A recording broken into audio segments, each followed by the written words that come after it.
Hello, everyone, and welcome to the Twitch Town Hall. Wherever you're joining us from, we are so glad that you're here. My name is Erin Wayne, and I'm the Senior Director of Community and Creator Marketing here at Twitch. And I'm thrilled to be leading us through a deep dive Is into volume three okay, Chad? big issues we know at the top of mind for many of you: DMCA, trust and safety, and ads. Joining me today to share our plans around these topics are three of the leaders here at Twitch. So don't forget that they're sticking around for a Q&A section at the end. You can submit your questions by flagging it with !ask in the chat. That will flag it to our moderators. We'll submit them to the teams working behind the scenes, and you Aaron will have is a nice. chance Be nice to to have Aaron. them answered directly by the Or your experts. band. Before we jump in, I wanted to take a quick minute to speak to the tension in this, our virtual room. As someone who started as a streamer myself on Twitch almost a decade ago before I joined as an employee, I know that when you choose to build your community here, it's because you want to grow that community by sharing the things that you love. You expect our help, rightly so, with managing your channel, with building new and better features to improve the experience for you and your viewers, and by understanding how to grow and monetize your viewership. This year has been challenging for everyone, but the last few months have been especially hard for streamers. You're counting on Twitch, and in some instances, we've let you down. One of the reasons I started and still work here is because I, like my coworkers, believe in our community-first company value. All of us here know that we can do better. We're dedicated to doing better, and we want you to know that we definitely have your back. And I hope personally, coming out of this town hall, that that's clear. As we navigate a global pandemic and its implications for how we come together as a global community, moments like this town hall are more important than ever. To ensure that we're moving forward with your needs and feedback in mind, we have to be able to get together. We have to listen to your feedback, and we definitely have to have an open conversation about how we're here working at Twitch every day to make that better. And with that, I want to introduce our CEO, Emmett Shearer, to share a little bit more about why we're here today. Thanks, Hi, Aaron. Emmett. Yeah. I want to thank everyone who's attending this for coming to this town hall. It's really appreciated that we have a community that shows up for us to talk to us and give us feedback. Yeah, we've hosted town halls as far back as I can remember. I know definitely as long as I've been at Twitch, and they've changed over the years. We started at PAX, and then we started doing Twitch tours, and then we eventually had TwitchCon, and now in the age of COVID, we're moving these town halls virtually. So it's nice for us to be able to have some way to share with the community what we have going on. It's been a really tough year for us here at Twitch, quite frankly, in terms of our communication, especially around heavy topics like DMCA and ads that we're going to be talking about today. I think in the early days of Twitch, we could handle a lot of our issues very much one-off. We could make a customized decision for each case, and I really loved that. I thought that was one of the best things about Twitch was we tried to judge every case on the merits. And while it's been incredibly exciting to see how big the Twitch community has gotten, as we've gotten bigger, we can't always do that kind of direct, individualized response that we'd like to as fast as we'd like to for everyone. When we got started, we were outnumbered, but these days there are 100,000 of you for every one of us. And I really don't think abandoning the approach of making sure we respond appropriately and contextually and do the right thing in each case is right. I think that's a high bar, but it's the bar I want Twitch to be held to. And at the same time, we're going to miss it because it's hard. And so we don't really care.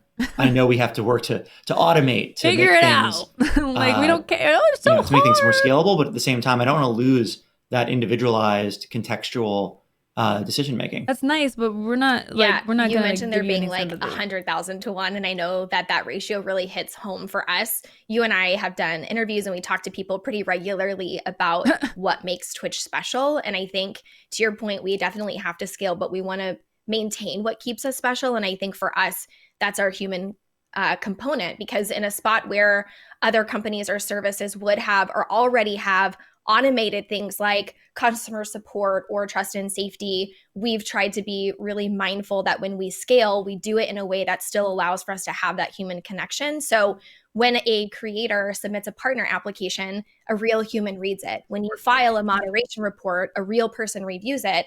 And when things like videos on social go up highlighting the really cool things that a community is doing, a team of people work together to make sure that those streamers were recognized for the things that we're doing. And part of that is that we care a whole lot.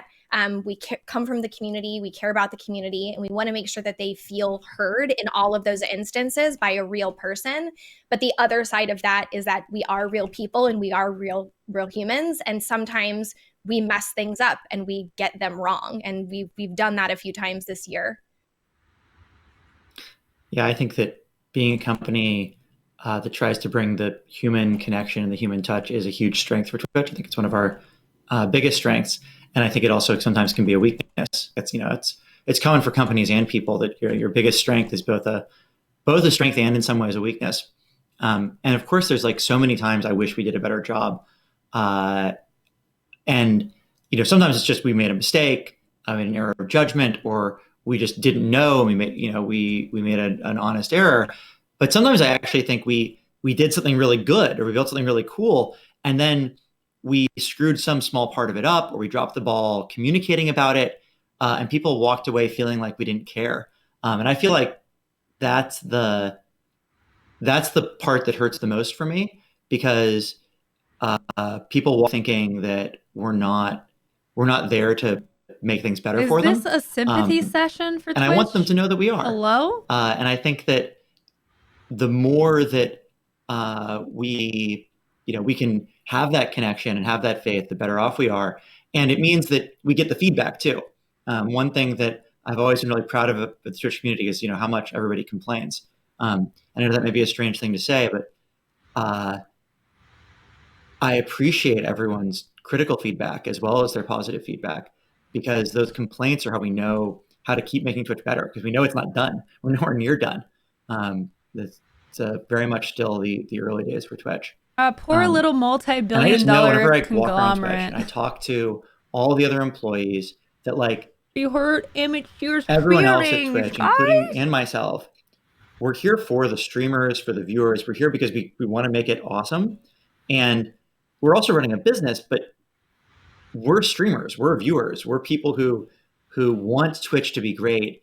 And it's not always easy to make it right, but I know that's owned by Amazon, who is a multi-trillion-dollar company. It gets brought up on Let's not forget that discussion, every email thread. That's what the lens we're using. There might be 2,000 of us now. They're from product managers to customer support, partnerships people, sales, marketing, legal people. There's a huge team that makes Twitch work. 2,000 people seems incredibly large to me now. But at the same time, there's millions and millions of people to support. And so given the scope of what we're trying to tackle, it doesn't even feel that like we have that many people sometimes. So today you're going to be hearing from Jeremy, Sarah, and Mike, 3 people who are in that group of people who care deeply about streamers, care deeply about viewers, and who work specifically on the topics we're discussing. But behind all of them are hundreds of other people making it happen. And I know that with that number of people, it can be frustrating how slow things go. It can be frustrating for us how slow things can go. But we are working on making it better. Yeah, you mentioned that we're going to be talking with Mike today. Mike Mitten is one of our heads of monetization, so he's going to be talking about us with ads. And specifically, one of the big things we're talking today is current state of ads, the future of ads. And that's something that we've experimented with since day one. Since Twitch has existed, we've always thought about what ads could look like on Twitch. And this year, obviously, we heard lots of feedback that a few things that we tried didn't land. We didn't get them right. But I always find it really interesting that we aren't more vocal about one of the ways that we operate, which is our experiment to decide mindset. So if you've never heard that term and you're at home and you're wondering what that means, experiment to decide is our mentality around running public experiments and regularly putting out products that aren't finished. And we do that on purpose. We do it so that when we go into the final phases of production for those products and when we move forward with how we're going to pivot or update those products, it's based on feedback that we've collected from streamers and viewers and moderators and developers during those experimental phases so that the final product, the final version is exactly what you wanted it to be and what you need and what we know will help you succeed. But a lot of these products don't get sometimes ever, those experiments are great. Sometimes they're wonderful, creative, and IRL were built out of feedback and things that we heard the community needed. Chat was redesigned after 1 million people almost broke it playing Twitch Plays Pokemon. And so as our CEO and somebody who works on overseeing a lot of experiments on Twitch, can you talk to us about really what that mindset means to you and kind of how that impacts what happens when we release these products that don't give us the best feedback? Experiment to deliver mindset? I mean, ultimately, the only judge of whether a product is good is whether or not it works for streamers and viewers on Twitch. And like, we can guess, we can talk to people, we can get input, but it's really hard to tell what's going to work. In fact, I think anyone who's ever worked on an internet product or any kind of product will tell you it's impossible. No one knows what's going to work. And so you have to try things, you have to experiment. And some of the things you try aren't going to work. But that's the only iterative way to move forward and to build things out. And sometimes in retrospect, it seems like, oh my God, it was so obvious. How could we possibly have missed that? But I don't know anyone at any company that manages to produce products without making mistakes or building things that where V1 sucked. And I don't necessarily see launching something that's V1 that isn't great yet as a problem. Of course, we want everything to be great when we launch it, but sometimes you miss the mark, and that's just part of life. Auto run?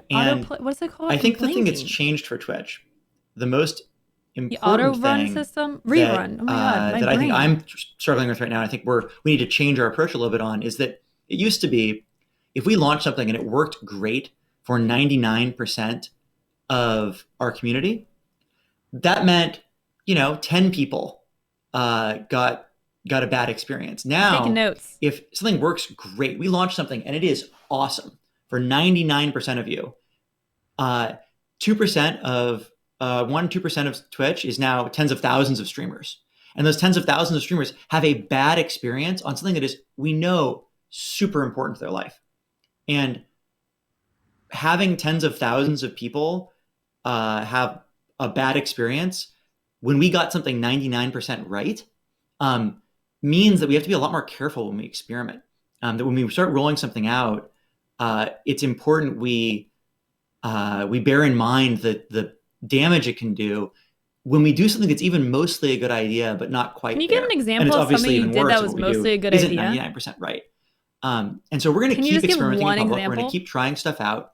We're going to continue to appreciate your feedback. Just one. So please keep sending us your feedback, whether via email, via user voice, via customer support, via your partner manager. I will say that we also read social media, but we read a lot of other feedback as well, and that we're also going to be moving our approach to try to think about it more in terms of opt-in betas and more in terms of transparency as we do these kinds of experiments when we can, so that when we get something 99% right, we are protecting the 1% of people it didn't work for. What is the things that they have done that's 99% right? I really would love to know, because as much as the issues we're talking about are not 99% right. That's not the things we're here for. Think experimenting is the right approach, but we are going to, as we've gotten bigger and as the blast radius of mistakes gets bigger and bigger for Twitch, we are going to be updating our approach. Are not 99% right. So I don't know what they're talking about. We're still running experiments, but where people don't have the negative experience from them. Yeah, I hope that I really, really like the way that we do that, especially thinking about how we build them and not just coming out with what we think is a good idea, but really taking that feedback. And I hope that we always continue to make products and improvements with the community's involvement. You touched a little bit there on how our teams rely on feedback, and that can be things like reports generated from feedback from creators submitted to their account managers, user voice, all of that. All those paths of feedback are turned into regular reports that are sent out. And I know that I personally take time every single week to read all of those reports so that I understand what's happening in the community. But I think it'd be really valuable for people to know what your personal experience with has been, staying connected to what the community is doing and how you get that feedback and what happens when you get it. Yeah, I get a lot of people reaching out. I get people reaching out via email. I read people's posts, whether they're on Twitter or Reddit or they're blogging about it, or they're doing a Twitch stream about Twitch, I go through and I listen to that feedback. And sometimes I think they've hit the mark exactly. Sometimes I have a lot of questions, and I wish that I could go through every single person who sends feedback. Cheers our top lurker. Give it the time it deserves, which is, a full, back and forth learning what was going on and getting the full context so I can help turn it into action. And I can't always do that, obviously, because there's too many pieces of feedback to respond to. But we do listen. I think everyone at Twitch at this point probably at some point has gotten an Emmett email forwarded that's like, hey, what are we doing about this? Or is this a real issue? How can we approach this? And I know that I'm not the only person who does that. I know that people across Twitch are reading, learning, thinking about what, the input people are giving. And we find all kinds of things that we would never have known, both opportunities to do great new stuff and mistakes we've made that we never could have found if you weren't telling us about it. So thank you. I really appreciate the yelling on Twitter works, guys. It's how we make Twitch better. Keep up the Reddit and the Twitter. Is one of the things that I missed the most about us being in quarantine and working from home, because typically we have E3 and Twitch tours and TwitchCon and other conventions and events where we can host feedback sessions or roundtables or panels or bring creators into the office and have them participate in a number of feedback sessions or talk about what we might be building or want to. And we've not been able to do that. So I'm really glad that we're doing this Twitch Town Hall. I'm glad that people are utilizing the user voice much more frequently now, because we want that feedback. It's not just something we're like, give us your feedback. We really do want it and we need it, because especially when we're at home, we rely on that to make sure that we're going through everything the way that we should. So please, everyone, continue doing that. I hope that we will continue doing these, whether virtually or in person, into the future for sure. I really miss TwitchCon and other events because I get to meet a bunch of our streamers, a bunch of our viewers, moderators in person. And there's just a different level of learning and connection you can get from someone and depth you can get to in person, I think. But it's been really, really positive to get some amount of that replaced online. That's why we're here doing this today with all of you. Yeah. And really quick before we jump into the town hall, I know that today is primarily focused around DMCA, ads, and trust and safety, but we got a lot of feedback on the user voice and on social media, specifically about discovery on Twitch, including identity tags. And I know that this is a topic that's incredibly meaningful to you. You and I have talked about it in the past. And so I was hoping that we could spend some time just chatting quickly about that before we get into a white the main cis segment man. of the town hall. Sure he's very impacted by that. Yeah. For those of you who aren't sort of aware of the issue, there's a large number of people who would really like there to be a tag for trans people on Twitch so that they can share their identity, but also equally importantly, so that other people looking for trans streamers can discover them and they can form a community.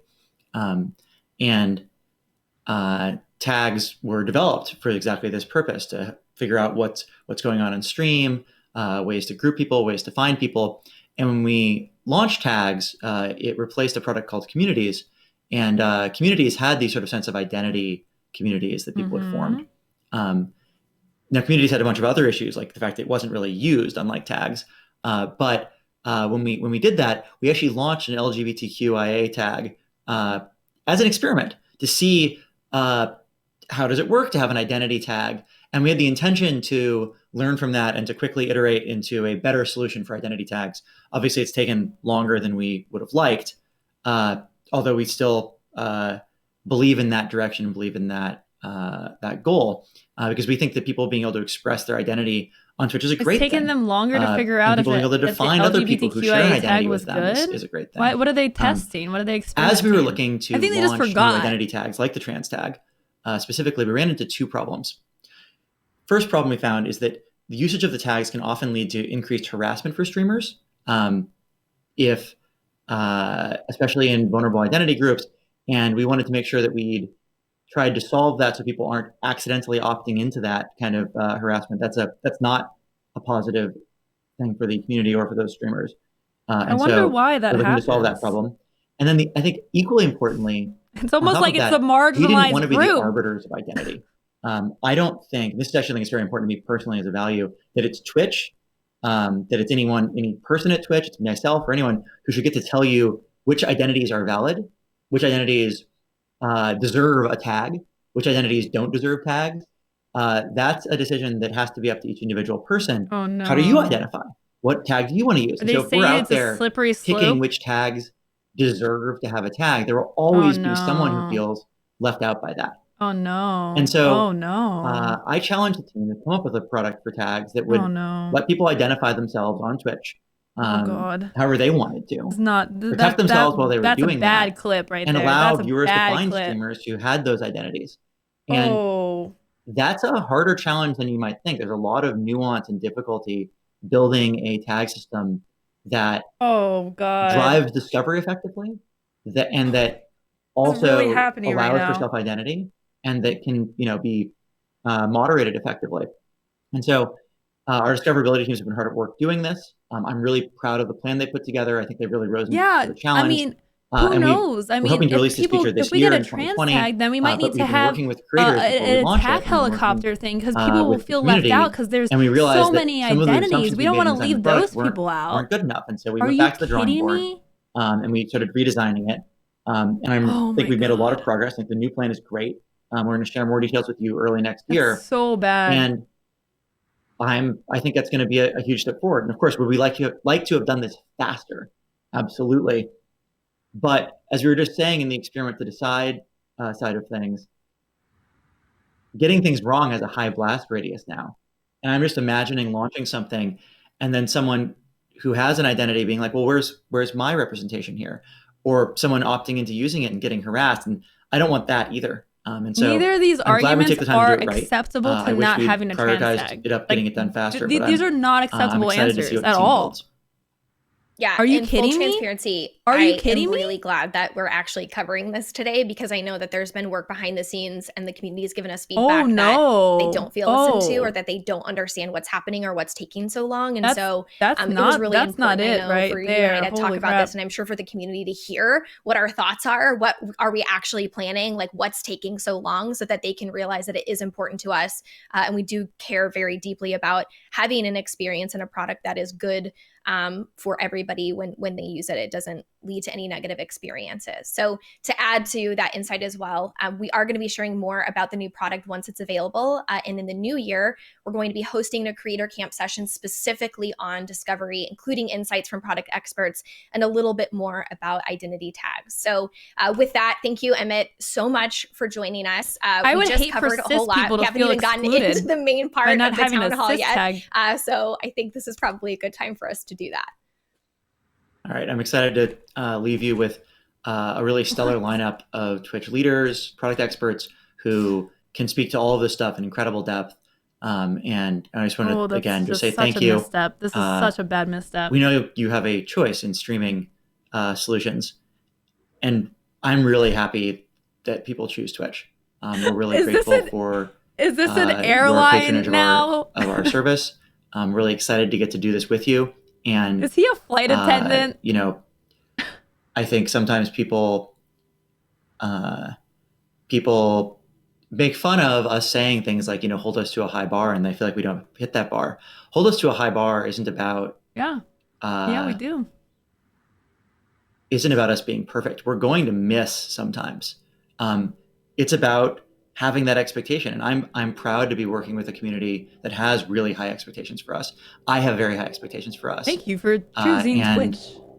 I'm really excited to get to share all of this with you. So thank you again. Thank you for being with us over this time. All right, that was half an hour burned. The rest of the town hall. The town hall. So. Sounds good. Thanks again, Emmett, and thank you again for everybody joining us so far. Before we move into the main portion of the town hall, I wanted to talk about what you can expect us to cover today. So first, we're going to dive into DMCA with Jeremy Forrester, who is our head of creator products, and he's going to go through where we're at currently with DMCA, talk about some new products that are releasing soon, literally so soon. Stay tuned. Oh my God. And cover what we've got planned going into 2021. Then we'll be joined by Sarah Clemens, our COO, to recap plans for moderation, talk about the recent updates to our hateful conduct and harassment policy, and cover what to expect in terms of future enforcement when it comes to trust and safety. Finally, that was a really bad we start. mentioned earlier, who oversees monetization products, will take us through the future of ads on Twitch and announce some really exciting updates that are in the works. There's new announcements, guys. We heard you. I can't believe they just explained why a trans tag can't exist. I cannot believe they just did we are going to feature questions from the community sporadically during the town hall as they come up through each section. I'm baffled. We are also, again, dedicating an entire section at the end solely for Q&A. So be sure to submit your questions in chat using !ask so that our teams can work behind the scenes, log those questions, and get us all of the answers that you need. We will get to as many possible questions as we can today, but we may not be able to cover every single Twitch question. Twitch is going to have a high blast radius for that one. Oftentimes we get a lot of questions that are around, can you build blank? Can't identify as anything because it will bring harassment. And although we would love to talk to you and about if we allow all of trans your ideas, tag them, what's next? Specifically want to chat about people will feel left out. Something that you want us to work on, I would also head over to twitch.uservoice.com. Log your idea. I don't like that for a lot of reasons. Be sure that that information and that feedback gets to the right teams. So we're going to jump into DMCA. We're going to spend the next 30 minutes discussing new information about DMCA with the community, which means that we're not going to be providing an overview of copyright law or a refresher on Twitch's DMCA guidelines. We don't want you to get harassed any more than you already do. It is still super important that you understand both and how those may affect your channel on Twitch and anywhere else that you publish your content. If you have questions about copyright law or DMCA, please check out all of the recent materials we've published. There is a blog on blog.twitch.tv. Check out streamermusic.com. We've compiled information a lot better and information available on help.twitch.tv. I also wanted to just take a quick second to reiterate that you should not play recorded music on your stream unless you own all of the rights in the music or you have permission from the necessary rights holder. So all of the disclaimers, we're ready to jump into DMCA. Let's bring in Jeremy Forrester, head of creator products at Twitch, who's here to help us talk about the tools his team is building to provide additional insurances to help you avoid copyright infringement claims on the content that you stream and share on Twitch. Welcome, Jeremy. Thanks, Erin. Glad to be here. Yeah, Jeremy, you're in the hot seat now. So let's just kick it right off with admitting that as a streamer, understanding your channel's current risk and standing under DMCA guidelines is at best incredibly complicated. And the tools that Twitch has to help creators in these areas are not good enough. Specifically, I personally understand why in absence of other solutions, but why we said this, but it was still really hard to watch Twitch tell creators that their primary defense against DMCA was just to delete all of their VODs and clips when they deleted their content and we watched them delete that was really cool content. It was I love that. Literal years of hard work and all of the memories that they've built with their communities just gone. And it felt really awful. It did not feel good. Yeah, you're right. I'm part of a number of communities on Twitch, and I saw firsthand just how devastating it was to lose all of that content on the community and streamers. It's not a recommendation we would have made. Trans community's request for a tag on the platform continues to stand with them and sign the petition. What I can tell you, though, is that we've doubled down on our efforts to help you better navigate the trans community wants a trans tag content on your channel. And our product roadmap prioritizes features that improve the creator experience in the following areas. So, one, music on your channel. And there's 4,000 votes on this. Managing content on your channel. And number three, how you track copyright claims on the platform. I also wanted to mention that although our strategy follows a multi-pronged approach, each update on its own will make the experience a little bit better for creators. We won't wait until all of the updates in each area are complete before we're shipping them to you. As soon as an update is ready, we'll make it available to the community. Yeah, I think it's really important, and I'm glad to know, I'm sure the community is glad to know that this is a big priority for your team, not just now, but also carrying throughout the year as we implement new and future products. So I think everyone's eager to learn, like, what does that mean? So let's start at the top with music and then work our way through that list. Does that sound good? Yeah, that works for me. Cool. So starting with music, earlier this year, Twitch released Soundtrack, a tool that gives creators access to music that's already licensed to stream on Twitch, so that as a streamer, you can play music during your live broadcast without it violating copyright. We also published educational materials materials for creators on Creator Camp and on the Help Center, as we mentioned before. But is there anything else that helps creators stream with confidence, knowing that the content that they stream isn't violating a copyright or at risk of a DMCA takedown notification? Yeah, so as you mentioned, a really great component of Soundtrack is the multi-track audio technology that we built. The music from Soundtrack doesn't transfer over to the clips and VODs, so you can share, the music-free version of your content wherever you want. We heard this technology is useful for streamers who independently license music on their live streams and not their recorded content. So we've been integrating the technology into other streaming applications so it can be accessible to more creators. Just this past Monday, it was included in OBS 26.1, which was released, and in Q2 it'll be integrated into Twitch Studio. That doesn't help anything. That's more of these misinformation. And to be clear, that is not to help streamers circumvent securing rights for copyrighted material. So those are there to help you. You should still only use content that you have rights to stream. They're just there to help you as added insurances to ensure that if anything accidentally slips through, that you're covered. So that reminds me, on that case, when we're talking about Twitch tools, we do have an upcoming Creator Camp session that's live on twitch.tv/Creator Camp on December 22nd. The title of that stream is Copyrights and Managing Your Content, which includes more information about the tools specifically that Twitch offers for you to help manage your content. We have one question. Are you ready for it? So when we get on Twitter all the time. Yep. That question is, and I know everyone's going to be like, yes, answer the question. Can Twitch pay for site-wide licensing like other sites? Yeah, so we do pay organizations around the world like ASCAP and BMI in the US, JazzRack in Japan, and SACEM in France for public performance licenses. These licenses allow creators to perform music live to their communities. This is similar to a live performance you would see in an IRL club or at music venues. But most of what happens on Twitch is ephemeral. And our service was built to enable connections through live shared experiences. And this differentiates us a lot from other video online sites who focus on video on demand. These services have agreements that reflect their primary on-demand nature. On-demand videos are more likely to be considered a substitute for listening to music on a streaming service like Spotify, and it comes with commensurate cost. Twitch, by contrast, offers a predominantly live, interactive, and unpredictable experience, which is fundamentally distinct from on-demand and implicates different rights.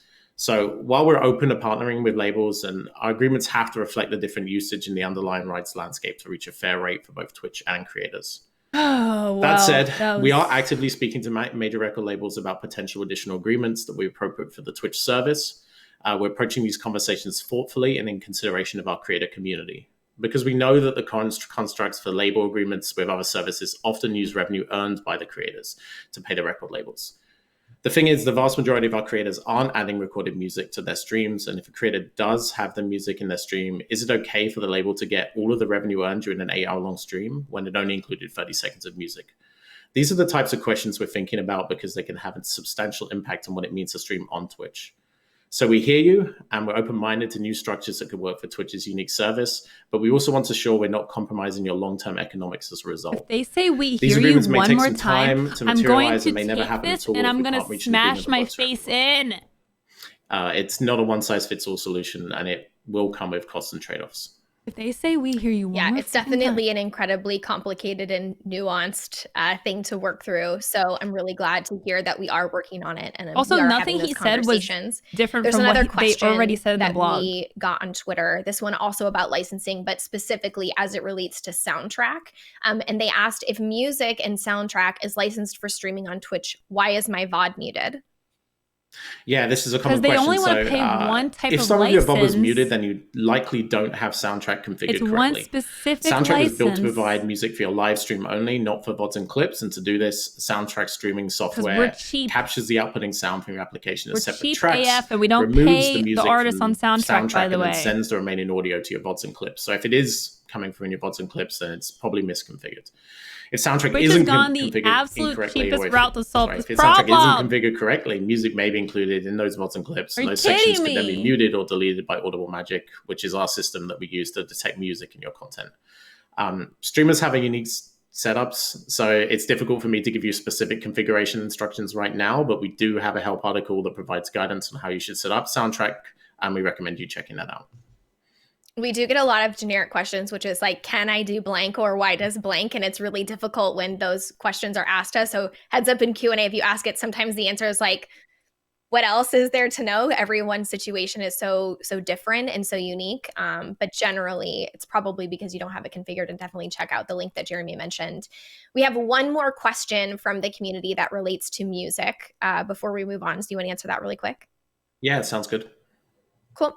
That question is, can I just get permission to stream music from the artist directly? Actually, I think I can answer that one because I get it all the time, so I'm happy to answer it. One of the beautiful things about social media is that you can connect sometimes directly with your favorite artists and musicians. However, it's totally possible for an artist to say that they're giving you a license or that they're okay with you streaming their music, but they actually don't have the authority to make that decision or make that call. And it's likely because another party like the record label or a music publisher actually controls the rights to that content. So rather than take social media or DMs or emails directly at face value, I would highly encourage, and it is up to you as a content creator and a streamer, so make sure that you do your homework and ensure that you have permission from the actual license holder when you are putting that content on your channel. So now that we've covered music and we've answered some questions, again, keep asking your questions in chat by using !ask. But I think we should move on to the next focus of your team, Jeremy, which is managing content on your channel. We all know that the tools currently available to help manage VODs and clips could definitely use some work. They are not fully sufficient. And I am really excited for you to talk about the tools that you guys are building in this area. Yeah, actually, I did want to let you know about a product update that was released just before we started the town hall. So now those who are assigned the role of editor on your channel can access the clips library so they can help you review and delete clips as needed. But that's not enough. Our current options for deleting clips are fairly extreme. You can either review each clip and delete it individually or delete all the clips at once. Both options are not ideal, particularly if you have hundreds, thousands, or hundreds of thousands of clips to review. It can take a really long time. So to fix this, we're going to build functionality that lets you sort and delete clips by date, game, or view count. We expect to roll this out in the second half of the year. I know that sounds like a long time, and I wish we could get this to you sooner. But in order to build this, we have to make some significant updates to our clips infrastructure, which will take some time to complete. I can assure you we're working urgently on this, and we've added more resources against it. But even with that, it will take time. Longer than I want, longer than you want, for sure. Yeah. So just to clarify, today, editors can help manage clips. It's already out. It's already there. Yes. Great. I haven't checked with the team specifically, but I hope so. We were told. I know that streamers have been asking for editors to have similar permissions across both clips and VODs. That's it was a little disjointed because they had some access, but not all. So really happy to know that improvement is there and is rolling out today. So there was a hidden gem on that slide that is something we've released today as well to help streamers manage their VOD libraries. We snuck it in there, so let's just talk about it now, Jeremy. What was also on that slide? Yeah, so talking about VODs, so today creators only have one option for managing their VODs, which is review and delete them all individually. This puts them in a really tough situation because there's obviously potential risk in keeping an unreviewed VOD on your channel, but it also takes time to review the content in each VOD. To help, we're rolling out another update today that lets you select an unpublished VOD, so they're not visible on your channel but not gone forever. We'll work on expanding this functionality so you can select a batch of VODs, unpublish, or delete them if you prefer. We hope to have this in the creator dashboard video editing. Q1. Yeah, congratulations! Awesome. All good updates coming to both clips soon and VODs for sure. We will be able to so on the topic VODs. of managing your content and content management, let's say that some music or content slips through while I'm live. I obviously want to remove that specific content from my channel, but I don't want to have to delete the entire stream, right? Right now, the option is if it's there, you have to just delete the whole stream. And so the question that we've gotten is Twitch working on a way to cut out specific parts of a VOD so that we don't have to sacrifice the entire stream when we need to remove it from our channel? Yeah, so this is one area where we actually use Audible Magic to help. Audible Magic proactively scans VODs for copyrighted music, and if copyrighted music is detected, it mutes that portion of the VOD, which is obviously less disruptive than removing that section entirely. But you can also use the highlighter tool in the creator dashboard to select and remove segments of your VOD that you want to get rid of.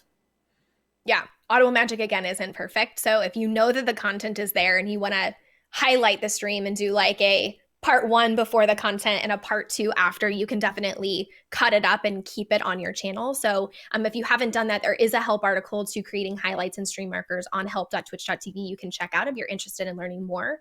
But let's say that I do want to go ahead and just delete the entire stream or a series of VODs and clips from my dashboard. One question that we've heard multiple times across social media, feedback, email, customer support, everywhere is I deleted content from my dashboard. I went in and I tried to delete it, but it's still showing up on Twitch. Does that put my content and my channel at risk?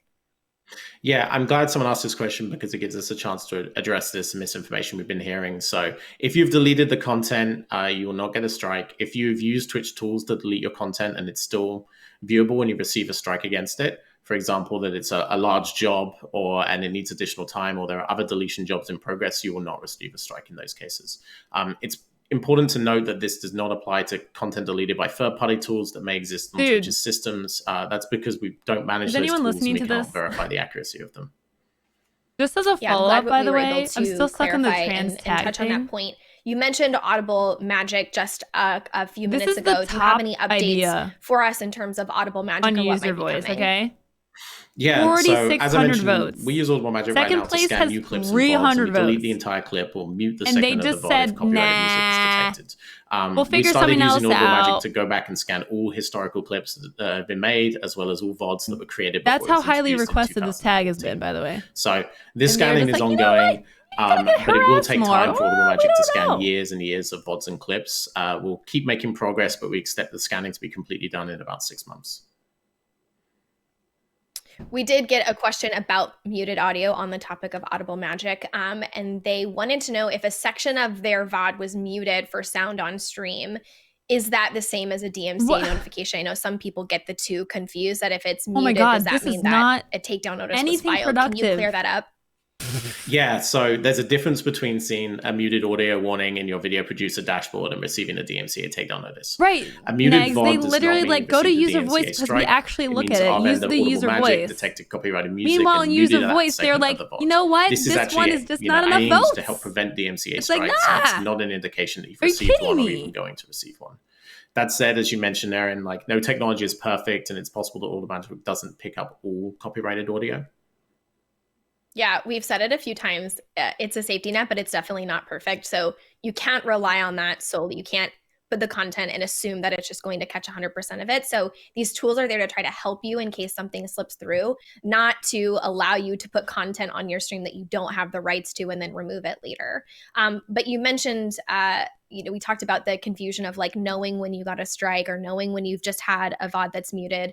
And I think the last thing that we should talk about with you here today is something that definitely needs some attention and we should do a better job at. And that's our system for managing DMCA notifications and appeals and notifying streamers when they do receive those notifications. So if you aren't familiar right now, Twitch sends DMCA notifications to creators in an email that contains the information like what content was removed, the content that was in violation, and information about who filed the notification. But honestly, content. Email is not a reliable system and it's not creator friendly at all. So can you share with the community today what we're doing to make it more clear for streamers when they receive a DMCA notification and what their options are after it happens? Yeah, you're right. Email should not be the only channel we use for important notifications like this, because as you mentioned, it's easy to miss an email or it's easy for it to be sent to the spam folder. To fix this, we're going to build functionality that when you receive the takedown notification, you receive the notification on Twitch as well as in an email. We expect to release this in the first half of 2021. But we also want to make it easier to navigate the entire DMCA process. In 2021, we're going to release a series of updates to enable creators to learn when they've received a DMCA notification, review the content that was subject to that notification, monitor the number of strikes they have on their channel, and even file counter notifications if they believe they wrongly received the DMCA notification. And that all will be done directly from the creator dashboard. I think that's going to be a pretty huge step, not just for understanding the content, but also making it easier to navigate. I know that there's comfort in just being able to feel informed about the current state of your channel, understanding how many strikes that you have, being able to navigate those notifications and understand the content that received it. So one of the questions we also get specifically about DMCA strikes are are strikes for DMCA violations the same as strikes for violating Twitch's terms of service? We haven't really been clear about the difference between the two, and so I was hoping that you could clear that up. Yeah, great question. So strikes that are received for DMCA violations are different than those received for terms of service violations, including community guidelines violations, and then they're not added together in any way. So, for example, say if you received an enforcement on your channel for a community guidelines or terms of service violation, this is separate from and not counted against our DMCA repeat infringer policy, which is purely concerned with the number of DMCA notifications you've received. Likewise, if you've run afoul of Twitch's repeat infringer policy, DMCA strikes do not impact your ability to use Twitch products that require your account to be in good standing, like Bounty Board. Okay. Yeah, I know that there were some streamers that weren't aware of those nuances, so I'm glad that we were able to But how many clear that up. We just get? covered a lot. There were a lot of slides that you went through with like coming soon today. We covered a lot of ground. So I was hoping that you could also do a quick recap of the product roadmap so we can see in one place everything that's happening now and what's going to be coming up in the future. Yeah, so quick recap. So we released 3 updates this week. We integrated soundtrack moldable audio technology into OBS 26.1. We gave editors access to manage clips, and we added the functionality to let you unpublish individual VODs. Next quarter, we're going to continue to expand our VOD management functionality that lets you select a batch of VODs to unpublish and delete. And then in Q2, we're going to give users access to Soundtrack's multi-track audio technology in Twitch Studio.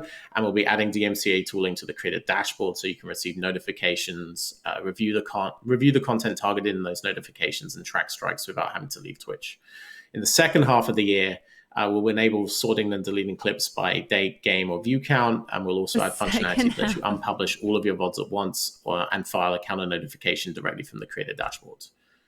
And while all this is going on, Audible Magic is going to continue to be scanning historical content and deleting clips or muting VODs where it detects audio on its database. And then finally, I want to remind everyone that we have a creator camp session that Erin mentioned earlier on December 22nd about products to help streamers manage their content. All awesome stuff, Jeremy. Thank you so much, chat. Again, if you have questions about anything that we just covered or as it relates to DMCA that we might not have covered, I did get a good look at that, so I got a screenshot. !ask so that we can log them, catalog them, and get you all the answers so that we can cover them in our Q&A section at the end. Jeremy, thank you so much. We will see you in that Q&A, so we'll see you here again in a little bit. Thanks for having me, everyone. So switching gears, we covered DMCA. Now we're going to get to our second topic for today, trust and safety. So joining us now is our Chief Operating Officer, Sarah Clemens. Sarah, welcome. Okay, so that was pretty boring. Good. Do you want to go ahead and introduce yourself to chat? I don't know about you guys, but that was pretty damn boring. Sarah Clemens, I'm the Chief Operating Officer here and uninformative. And I run everything that focuses on taking the products that are launched, so the types of things Jeremy was just describing, out to our creators and our viewers. So teams like the partnerships team, our marketing team, all of our corporate functions, including trust and safety in my area. What is this topic? Oh, trust and We're going to safety. spend the bulk of our time today in this segment talking specifically about the hateful conduct and harassment policy. But before we jump into that, I wanted to take a minute to talk about some of the other improvements and the progress that we've made this year to help keep our community safe. So I want to give you a second to talk about what stands out to you and what we've done this year. Yeah, and firstly, I'd just like to say to everybody, thanks so much for showing up. Like, it's just amazing to see people who have dropped into the town hall. I know a lot of our creators are co-streaming it, so it's great to be able to have a conversation with you about these topics. So in terms of trust and safety, yeah, we've had a really big investment area in 2020 on trust and safety. It's a priority for us. It will absolutely continue to be. This is a perpetual area of investment for us. I want to kick off with a few policy updates, and just this has been a big focus. We've heard from the community that they wanted us to make the community guidelines clearer. Again, the update to the policy is good. So there's been a really strong focus around. But it doesn't matter if they don't actually increase enforcement. Several policy clarifications. That's something they're not touching on. That have been specifically about addressing community feedback. Because it's just words on paper, unless you actually do something about it. And then also suspension evasion. We rolled them out quite quickly because the issues had cropped up in real time, and we wanted to address any areas of confusion and provide as much clarity as possible. We did a much longer process when we overhauled our nudity and attire policy. This had been a real hot topic for the community, a source of confusion, and we appreciate there had been frustration around this in particular. And so we did a lot of work and rolled that policy out. Yeah, to Meadow, I don't know if they will. Around I think they're trying to just fix that. Able to do in terms of nudity and attire, so that you could feel more confident and understood exactly secretly what was covered under the policy. And then just to clarify, new policies are only effective if we can enforce them consistently and fairly. So one of the big investments we've made in this space is we've doubled our safety operations team in 2020, and that's helped reduce the median response time by 96%, which, this again is an area we'll keep focusing on. Having safety operations, really expeditious responses to reports is critical to creating a really robust trust and safety system. And we've not only been adding more people to our trust and safety team, but we've also been adding some new expertise. So in particularly, we've focused on deepening our language cover globally so that we can get quick responses in all the different languages around the globe. And then we've also broken out a dedicated appeals team and a dedicated law enforcement team. And so that helps us, again, just have specialty around those particular areas. As I said, this is a perpetual area of investment for us. There's no end state when it comes to safety, and we're really committed to our efforts to protect and help the community, and we'll continue to invest heavily here. So definitely making progress in enforcement and consistency, response time, all of those things are things that we hear from the community are in a huge part in ensuring Twitch is a safer place to be and a big step for just safety in general, but it's definitely only part of it. So can you give us a rundown of the tools specifically that we've launched this year to help with moderation on Twitch? Absolutely. Moderation is just critical. Shout out to the mods. We launched ModView to help in March. Shout out to the mods. It's a one-stop shop that we've created for mods on Twitch. The ModView is a cool thing. The ModView has been a nice... moderations have gone through ModView, I think, right? So we're really excited. The mods, do you guys like ModView? Yeah, and while we're on the topic, you said thanks to the mods, but I just want to reiterate, mods, thank you so much. You are absolutely amazing and a core part of why Twitch is what it is and ensuring that Twitch remains a safe place to be. So thank you all for your consistent and always the mods are the work. MVP. Yeah, the mod teams are just incredible. They are truly one of the most important aspects of Twitch. And so this is an area where we continue to invest to try and make your lives easier. And, thank you for everything that you do to help create a safe place on Twitch. So I'm going to jump into some more of the products beyond ModView. So the first improvement is we added notifications for reporters. So historically, the reporter experience was a little bit of a black box. You would sort of submit a report, and then the only way you could tell something happened is if you sort of saw you get feedback, news on it on Twitter or people chatting about it. And so what we wanted to do was ensure that when people were reporting, they had real clarity around what happened. The safety of Twitch relies enormously on community reports. So, for us, making sure that you have clarity really is part of just maintaining the robustness of this reporting system. So earlier in 2020, we launched a confirmation email. So when you send a report in now, you will get a confirmation email saying that we've received it. We'd heard that it was a bit frustrating. It felt like it was sort of disappearing into a black hole. So that was the first thing. And then just a couple of weeks ago, we started sending a notification if action was taken for the reason you did in the report in order to close that loop. And so you actually know now if the thing that you reported was upheld, we will give you a response to that confirming that. That's really good. Important that the community feels confident that the reports you make are impactful. And I just want to take a moment and just speak to this issue in particular. Every report that's submitted is reviewed by a member of our team. So back to the conversation Emma was having earlier about, Twitch is a human company. This is a really important part of our trust and safety approach, is that we want people to actually review these reports. And so, we're continuing to invest in our team. And in the first half of next year, we're actually going to be undertaking some user research to understand how we can further improve the reporter experience. I feel like this is an area that they've actually to made understand the improvements outcome on. Of a report. They want to feel heard. To your point, they don't want to just know that their report went into the void and had no impact. That if something happened, that Twitch took action on it. It's super important. So I'm really glad. I wonder how many of the reports they get that are just like women that have working on it. So it's nice to see those things rolling out and going out to the community. Yeah, it's great. And on the topic of notifications, it's worthwhile mentioning our team is also working on providing more detail if you receive an enforcement against your account. So if you are someone who is on the receiving end of an enforcement, we will actually be providing a notification so that we include the content title, the creation date, and the type of content that's being actioned upon.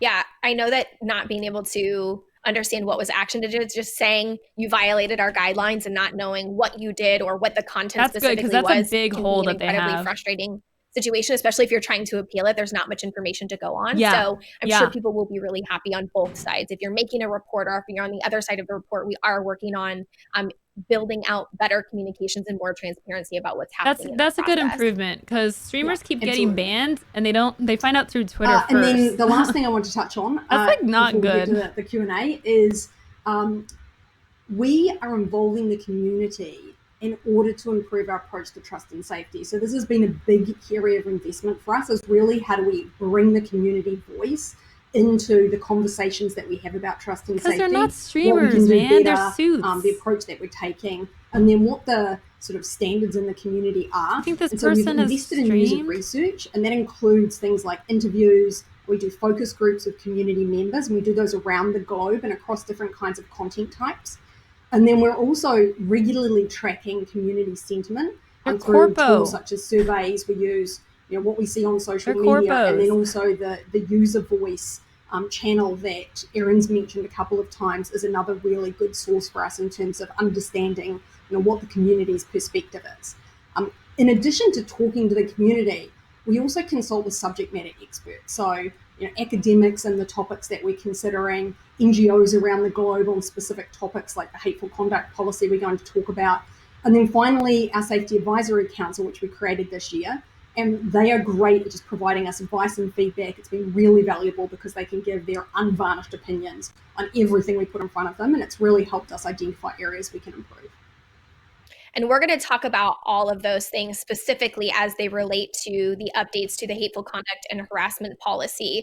So we'll touch on the specifics of those in this next section. But before we get into that, I wanted to remind everyone that the new policy for hateful conduct and harassment doesn't go into effect until January 22nd of 2021. We've specifically set aside the next few weeks to give the community time to read the policy, we have understand still what's one changing. more month. And in the meantime, our safety team will continue to moderate under the existing guidelines have until that memorabilia. January 22nd date. So Thank Sarah, God before we dive into the policy itself, we've gotten some questions from the community, both on Twitter, I'm sure, in chat, they must have learned and just across from giving us various areas. And they wanted to know that if we understand that we have a policy and we have a problem with harassment, why are we waiting over a month to release the new updates to the policy? 1 month. Yeah, I'm really glad that for the haters to not be a hater anymore. First off, it's important to remember we have an existing policy. This is a weird. This I don't get. Prohibits the kind of behavior I don't get this. That you under the hateful conduct and harassment policy, and we will continue to enforce that during the education period. And so it's not that there's no policy in place today. We do have the existing one. This one was about clarifying and adding some expansion. We weighed up the education period really carefully. We were considering, do we implement it immediately or do we provide a buffer for the community? And we made a really deliberate choice to give everyone an opportunity to fully understand and digest the policy before we started enforcing it. We're super conscious that for many of our creators, Twitch is your livelihood. And so we didn't want to catch people off guard with a new policy, particularly over the holiday period. If you're touting white supremacy, I do want to reinforce, we take our community's safety incredibly seriously. If we thought that this education period would result in I don't get, because the changes are very clear cut. We absolutely would not have provided it. We will still be monitoring all content. The only people that are affected by this change are like the worst of the worst people. In addition to the time period of educating the community about the policy, there's so much that goes on behind the scenes when we're trying to make these decisions. Again, we'll talk about that, but I think we should back up even one step further and talk about why we even decide to make these updates. I get having a few days or a month for like new guidelines, a nuance or change, amend but or update the existing ones. So can you talk a little bit about what happened and why Twitch decided to make these updates? Absolutely. So we are always looking for ways to help clear our cut, in my creators opinion. and our community goes into effect 2 days after inauguration. Coincidence? And do that in a way that's meeting the community's Where's needs. my tinfoil hat? And so we had heard from the community that there were some frustrations with the hateful conduct. Joe Biden is behind this. That the existing language was too broad. It didn't provide enough clarification on how we actually enforce the policy, and that lack of clarification was like distressing for people. And so we were like, okay, this is something we want to make sure that people have a really high degree of understanding around. And then we'd also heard from communities that it didn't provide an adequate level of protection for some parts of our community, particularly those who are women, Black, LGBTQIA, disabled, and where their identities alone specifically and really unfortunately make them targets. And, our mission at Twitch is about building a global economy of diverse multiplayer creators. That's literally our mission statement. And so for us, we really want to ensure that, gaming and Twitch is for everybody. And we know that being exposed to pervasive harassment or hateful conduct really inhibits the growth of the community and the well-being of our streamers. Okay, this is like a pretty obvious why. I don't know why I'm listening. To provide clarity on our expectations by being very explicit about what was allowed and what isn't allowed. And so if you've read through the policy, one of the most notable changes is that we have added a really long list of examples in every section. And so if you go onto the Twitch site where the policy is, you can actually hover over the parts of the policy and you can see examples that will pop up, and they will give you tangible and concrete examples that demonstrate how the policy might actually translate into your everyday experience on Twitch. It's good. Good thing. Level of specificity, both to our external guidelines, but also the internal guidelines that our teams use, we're able to help eliminate some of that grey area that may have led to inconsistency or confusement enforcement in the past. Making sure that we are consistent and everyone is understanding what those guidelines are is super important. And I think we should reiterate that there are a lot of updates to the clarifications, but not necessarily changes to the policy. We're just being incredibly clear about how this may impact you. And so a lot of it's not changes, it's just us saying and getting very specific to your point. And before we move on, we had one more question that came through and I wanted to answer it while we were on the topic, which is, will content created before the announcement be held to the new policy? Because there's such a wide breadth of time between the announcement and the enforcement, how are we moderating against content that may have existed before that goes live? Yeah, that's a great question. What is this question? So this updated policy will only apply to content that's created after January the 22nd. So we do not intend for this to be applied to historical content. Along the theme of what Emma was saying, that sometimes mistakes can occur. The reality of using humans to do things is occasionally there can be errors. If you do receive a strike for what you believe... This, by the way, way more lax than what they did for DMCA stuff, by the way. Way more lax on the enforcement of harassment than DMCA, by the way. Penalized for something that is new in the policy that gets applied after January 22nd for content that was created. Oh, you used to have weekly, in general, Nazi streams? Shifting just a little bit. We've not really consistently disclosed just gotta stop by January. How we make these decisions. I said we would get to it, and so now we're here. But I would really love for us to talk about how we make these decisions when we decide specifically what to update and specifically what is and isn't allowed. Oh, true, Negs, the community wants to know that they're represented, especially if you're somebody that's impacted by new and updating policies, that somebody is bringing your point of view or your experience into the room to ensure that this doesn't have a negative impact on you, that these policy updates are actually beneficial. So can you talk about the process for this specific round of policy updates and who was involved in helping making those decisions? I don't care. Yeah, absolutely. And I mentioned this earlier, this is a big area of investment for us, is that we want to ensure that the community voice is part of our ongoing policy development process. And so the internal team that drives this process actually worked with our internal research group, and we conducted a range of interviews. They were both one-to-one interviews and then also focus groups with groups of creators and moderators around the globe. And we talked to them about the kinds of harassment that people experience. I mean, they're being transparent, and guys. how that affects them. And so we really intentionally ensured that there was a diverse sampling of creators. So we include, a range of genders, people from different regions, different content focuses, what time they spend on This is not the transparency I wanted. So we could get a really broad and representative view of the community. And this was just so helpful in us being able to understand what are the key pain points that it's just not the right type of transparency. And what do we need to address to ensure that the change we would make to the policy would actually provide protections for everybody. And then in addition to that, we have built a sort of arm of effort across the business, which is how do we tap into experts around the industry? So in addition to talking to our community and having people internal, what are the external experts that we can talk to? And so these are academics around the globe. We've talked to civil society groups, safety groups, and specifically in fields who consider things like cyberbullying or diversity and inclusion, and ensuring how the best practices for helping build healthy communities We're good now. can actually enhance what we do on Twitch. We have dog. Yeah. One of the points that you talked there was about historical context and current cases and review lending into how we decide to make these updates. And one of the questions that we saw across Twitter specifically when we announced the updates to the policies were coming was that the community wanted to know if this was Twitch's response to the sexual misconduct allegations that we saw over the summer. Yeah. So we had actually started working on this policy change well prior to that. This has been almost a year in the making. But the information that we gathered as part of the investigation that Twitter undertook into those allegations over the summer gave us visibility into the ways in which sexual harassment can actually differ from other forms of abuse. And it influenced our decision to distinguish sexual harassment as its own category and break it out, and then also to adopt the lower tolerance threshold you see in the policy for objectifying or harassing behavior that's sexual in nature.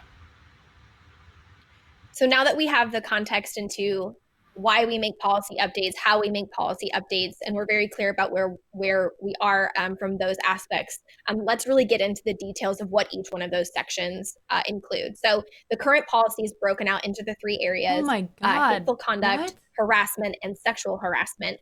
Why specifically those three areas? This is filler. So as we completed the research that we were undertaking, one of the things that became crystal clear was that there was absolutely no one size fits all solution here. Just look at dog. And so we decided to break the categories out into distinct sections. So harassment, hateful conduct, and then, as I mentioned, following the events of the summer, we broke sexual harassment out as a third category. And we did that to reflect and to ensure that we could consider the different situations with a lot more specificity than we're able to if they're all combined together. And we thought it was really important, in particular with that sexual harassment category, to allow our teams to take decisive action around those behaviors. The new updates? This also allowed us to add specific examples, which was much harder when they were all combined together. And so again, when you look at the policy, you can see those breakouts where we've added very specific examples to each of the types of behavior. And we are hopeful that will help achieve greater clarity across. This change affects a fraction of streams. A fraction, this does not affect the platform significantly. Now that's not to minimize what has happened with sexual harassment and the Me Too movement. So don't get me wrong on that. But these changes, again, are, first of all, they just said that they're not really changes. They're just clarifications. So to just go into boring, extensive they've lost 13,000 people. To go into this extensive detail, it's just it's very unnecessary. This is not what I wanted out of the town hall. You know what I mean? This is not. You're just reading us verbatim the blog post that you wrote. That's you're just spoon feeding us what you've already written as at the book. What? The policy. Yeah, the very top bullet of that slide is something that we hear from the community all the time, which is that there is a nuanced and kind of a really important part of conversation that relies on context, which is that there is differences between banter and trash talk and harassment, right? Those are all different things. And that concern is largely based around the idea or the potential for streamers receiving a suspension for something that was good-natured but was reported for harassment. I know that that's a concern for people out there. So can you clarify for us what that looks like in terms of our internal policy? Yeah, this was probably the biggest issue that we grappled with as we looked at amending the harassment. Guys, I don't know if it's just me, but this isn't even the top slot on the front page. I don't know if this carousel rotates, but like they didn't even put this in the top slot of their website. That's interesting. Ensure that we didn't, stop people. Maybe that's why they and lost what we were focused on is sometimes those behaviors can cross a line and then they rise to the level of harassment. And so what we have decided is that in order to evaluate that, we'll actually consider a number of different factors. Wouldn't you want to anchor that to the front slot? Is there an indication that the behavior is unwanted or makes someone uncomfortable? And so those indications may be things like timeouts, reports, a chat ban from the target or one of their moderators. And those indications give us the necessary context to ensure we're not punishing people for banter or teasing or competitive trash talk that's actually comfortable for people who are participating in that particular discussion. And so ambassadors aren't co-streaming this? That sort of gives you some sense of, how do we think about that line? I do want to emphasize there are bounds across Twitch about what is or is not acceptable. And so as creators, as community members, it's important to remember that there may be behaviors that you're comfortable to, but they're not acceptable to the broader Twitch community. And so we do have what we think of as kind of thresholds in terms of the behaviors, and there are limits to that exception of allowing I feel like they should have just pinned it to the front page. Comfort around the particular conversation.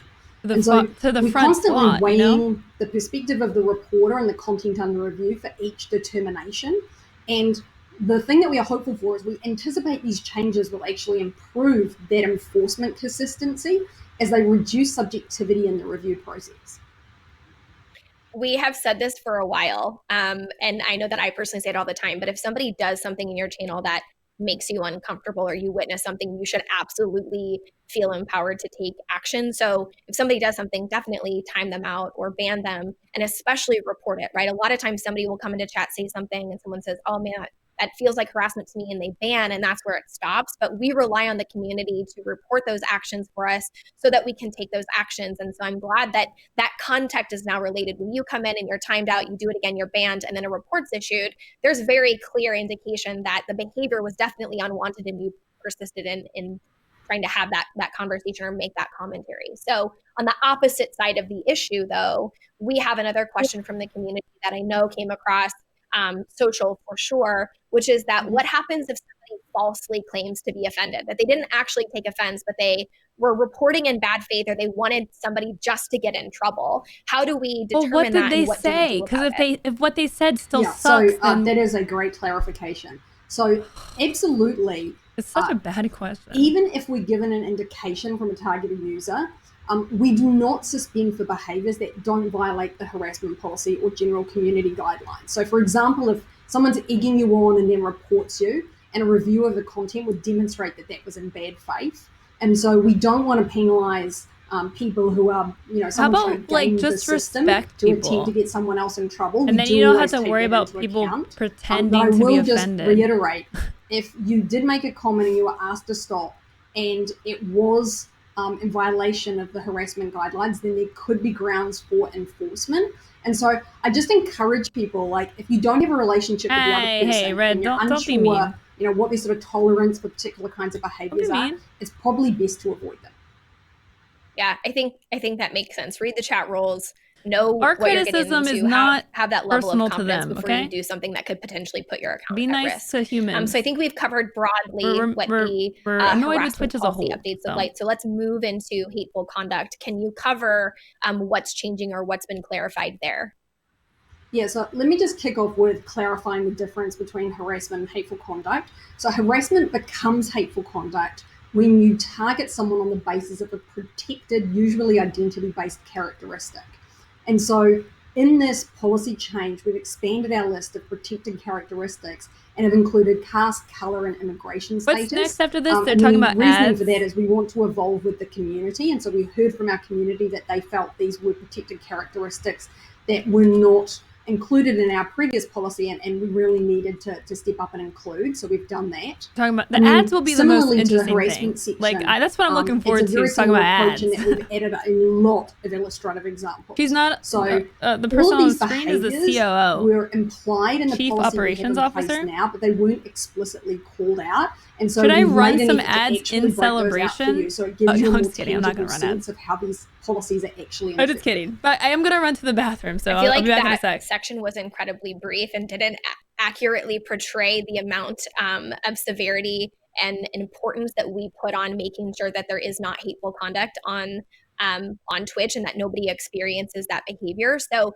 if you are new, you've never heard about what these policies look like, or you're not familiar with what the new updates will look like, I would definitely encourage you to go look at the blog, go look at the information that we put out there. We did an entire section on Creator Camp talking specifically about what these policies would look like. There is a lot of information, even specifically as it comes to the hateful conduct policy. So review it, ensure that you understand what it means, both as a streamer and as a viewer, so that you know that Twitch is protecting you. And if you have questions about that, please let us know. Again, Q&A at the end. Sarah will be joining us there. So ! Ask in the chat. Finally, we've covered those two. Let's move on to the sexual harassment section. What are the call outs that the community should note there? Absolutely. So first off, the big one is obviously that we're breaking sexual harassment out from harassment and hateful conduct, and we've called it out separately.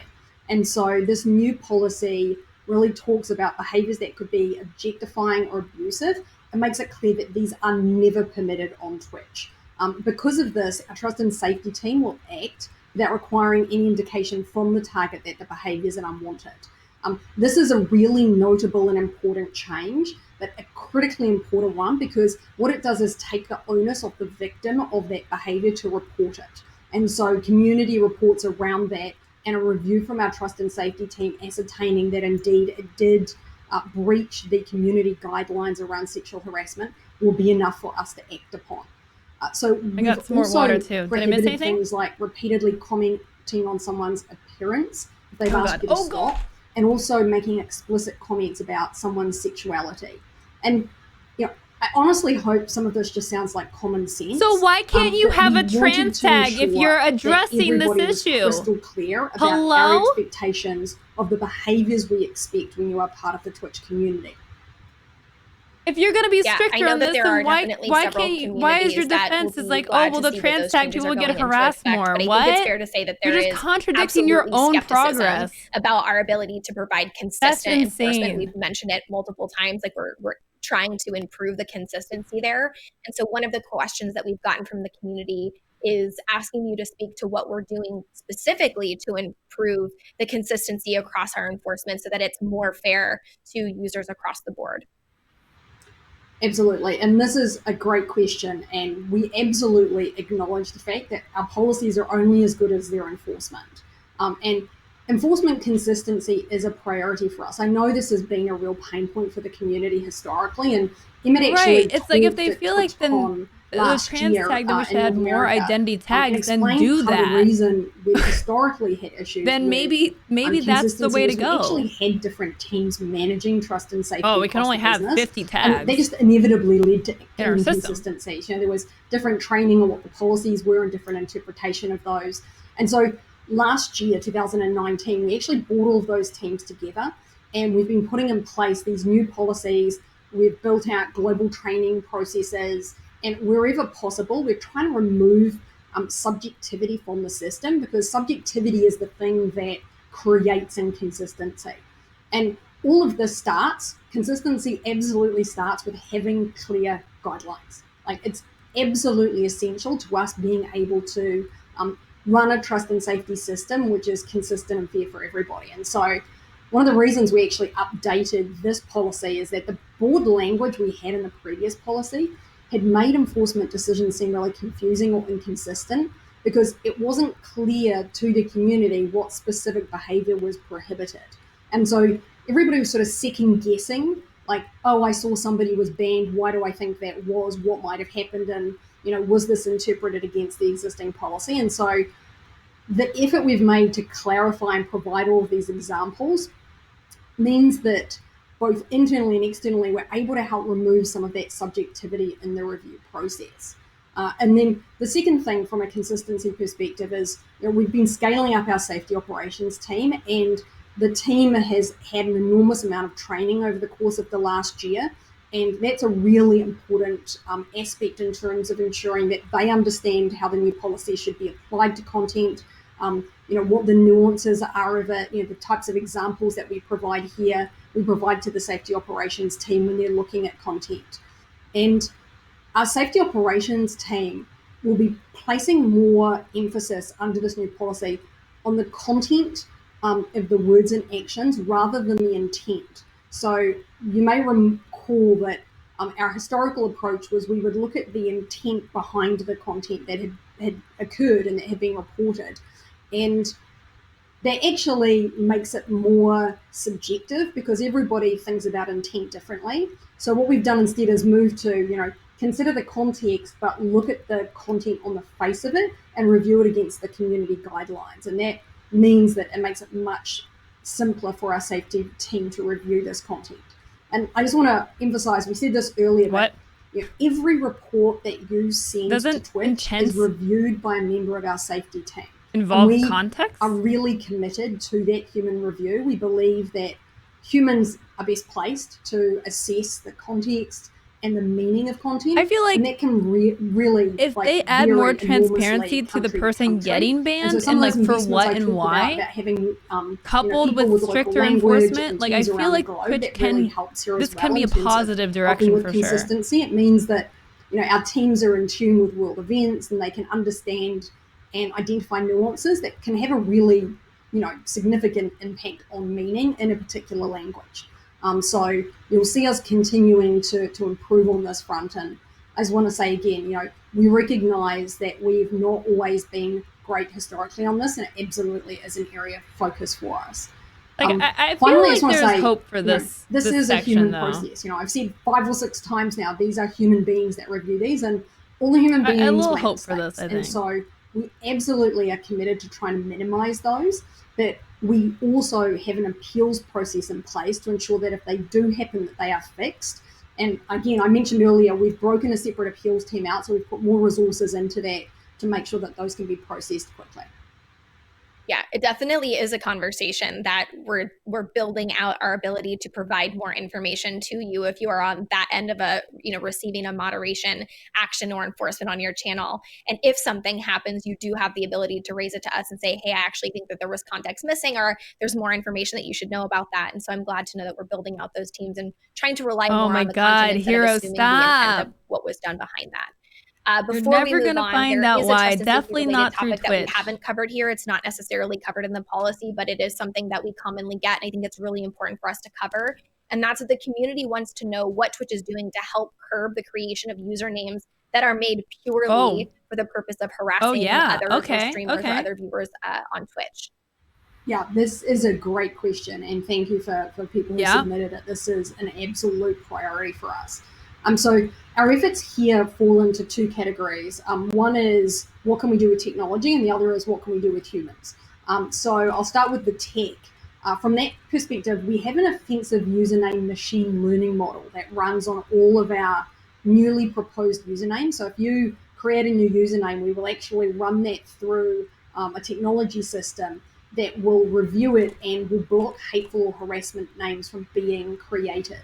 And we also maintain as part of that a list of slurs and offensive phrases that would be blocked as usernames as well. So this is new? And machine learning is a great tool. When does this? But when did it doesn't this start? necessarily understand the nuance of language. And so we did a specific piece of debiasing work earlier this year to train it to allow more positive expressions of LGBTQIA and Black identity.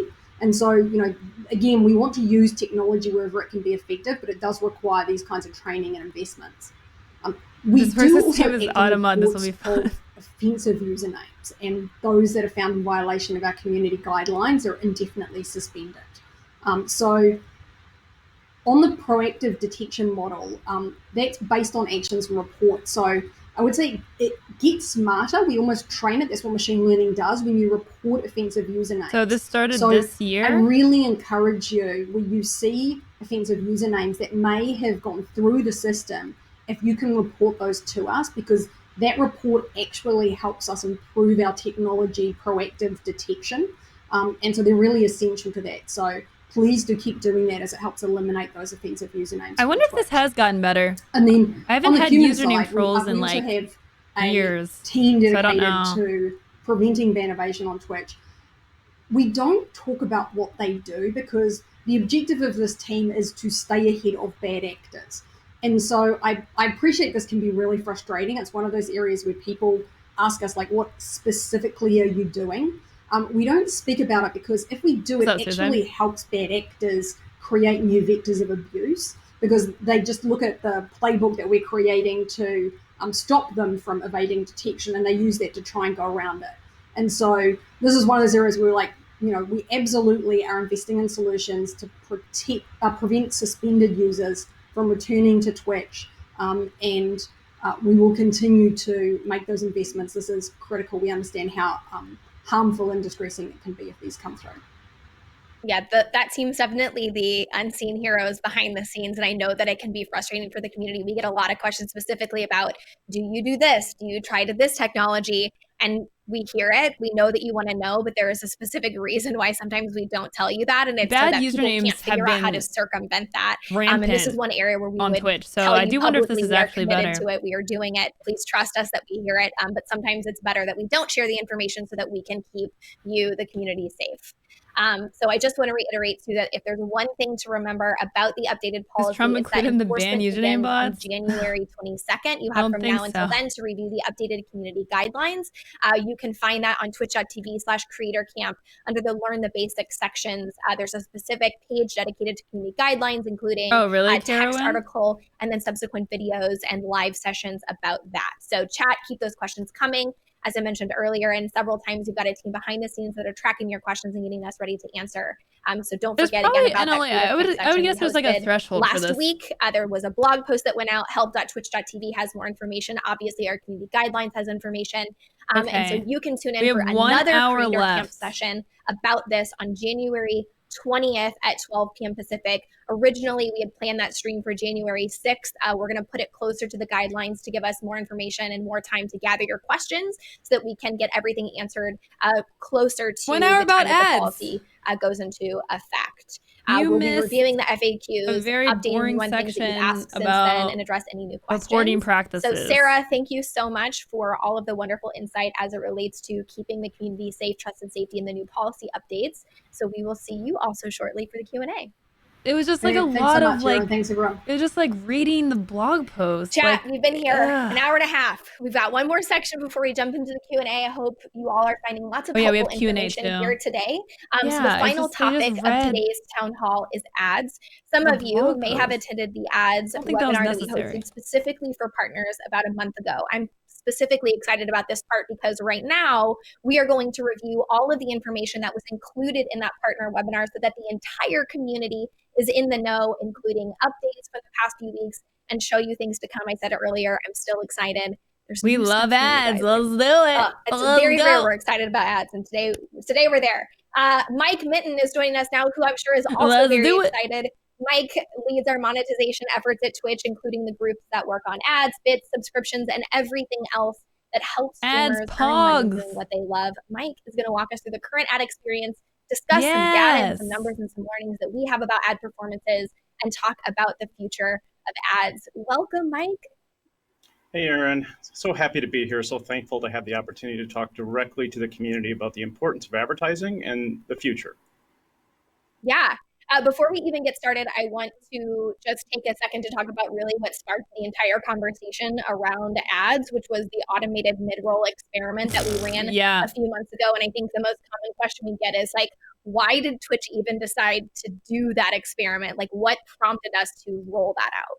Yeah. Sure. Let's jump in with both feet. So anytime that we're making a change to the site or the ad experience, we're starting with some type of customer problem. And what we had heard consistently from streamers is even if ads seemed interesting and the revenue that could be earned, there's a perception there's a disadvantage. If I run ads and other streamers aren't running ads, I may lose my audience because nobody else is running ads. It also was grounded in an insight and understanding that for the streamers that were running ads, it started with, or many of them were using automated tools, running ads on a timer, basically. So the combination of those two things, informed our solution where we would automate the ad breaks to level out the ad load across Twitch, reduce the burden on streamers to have to remember to hit the ad button. That's why they're hitting and the using burden the tools. It's hard to remember to run an ad break in the midst of everything else that a streamer's doing to create amazing content and build a community. We're not running ads because we forget. For us, it was bring the timer on the platform, put the burden on Twitch. Honestly, we expected that the community would be largely angry at Twitch versus the streamer. What we learned, and we always learn in anytime we make changes, and the feedback we got was the control in our mind was the streamer can choose to run an ad break. If the streamer runs an ad break, the automated mid-rolls won't run. That wasn't enough. It's quite clear and consistent feedback from the streamers to say we need even more controls than that. Even when they use timers, what we heard from them is they're still adjusting the ad running to avoid an ad running, say, in the middle of a boss fight. Nobody wants to get an ad when you're about to down the boss, as an example. So our goal was to get feedback. Our goal was to learn. We did that, and it was quite clear. We heard the feedback. Thank you. Oh, boy. That's where we are. We definitely heard them. There was lots of feedback. I'm sorry, was that the answer? And even with all that feedback, I think it's still fair for us to answer this question because the community will continue asking and we should make it clear. Is the automated mid-roll experiment going to come back? The experiment that we ran, as we ran it, is not coming back. The feedback's quite clear. It would not be certainly smart for us to put that back out there given the feedback we received. But I do want to be clear, we're going to continue to experiment on ways to make the ad experience more consistent across Twitch. We must. We'll talk more about why coming up. But our North Star vision is most ads on Twitch are mid-roll ads run in a streamer-initiated ad break, period, full stop.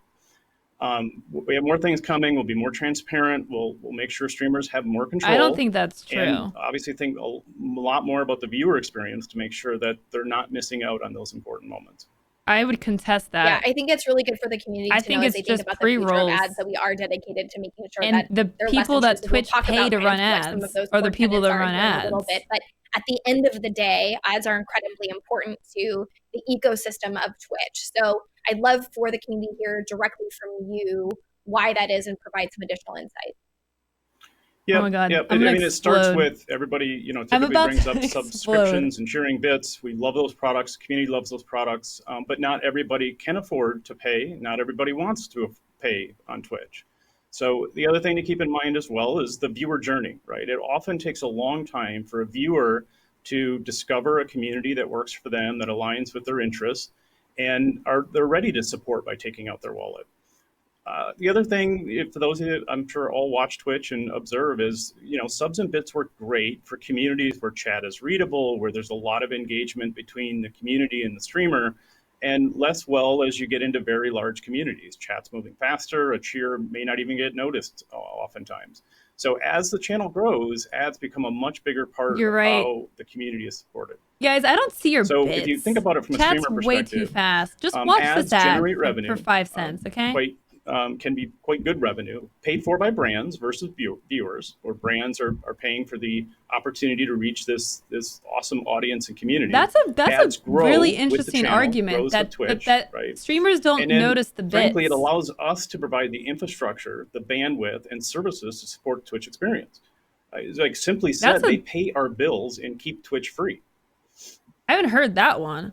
Yeah, there's a definite misconception from the community, and we do hear this quite often, that Twitch doesn't need ad revenue because we make enough money from our splits from bits and subs. So can you give us more insight to there and tell us what the truth is? Tell me how much you make. Sure. The data and the truth is that ads scale.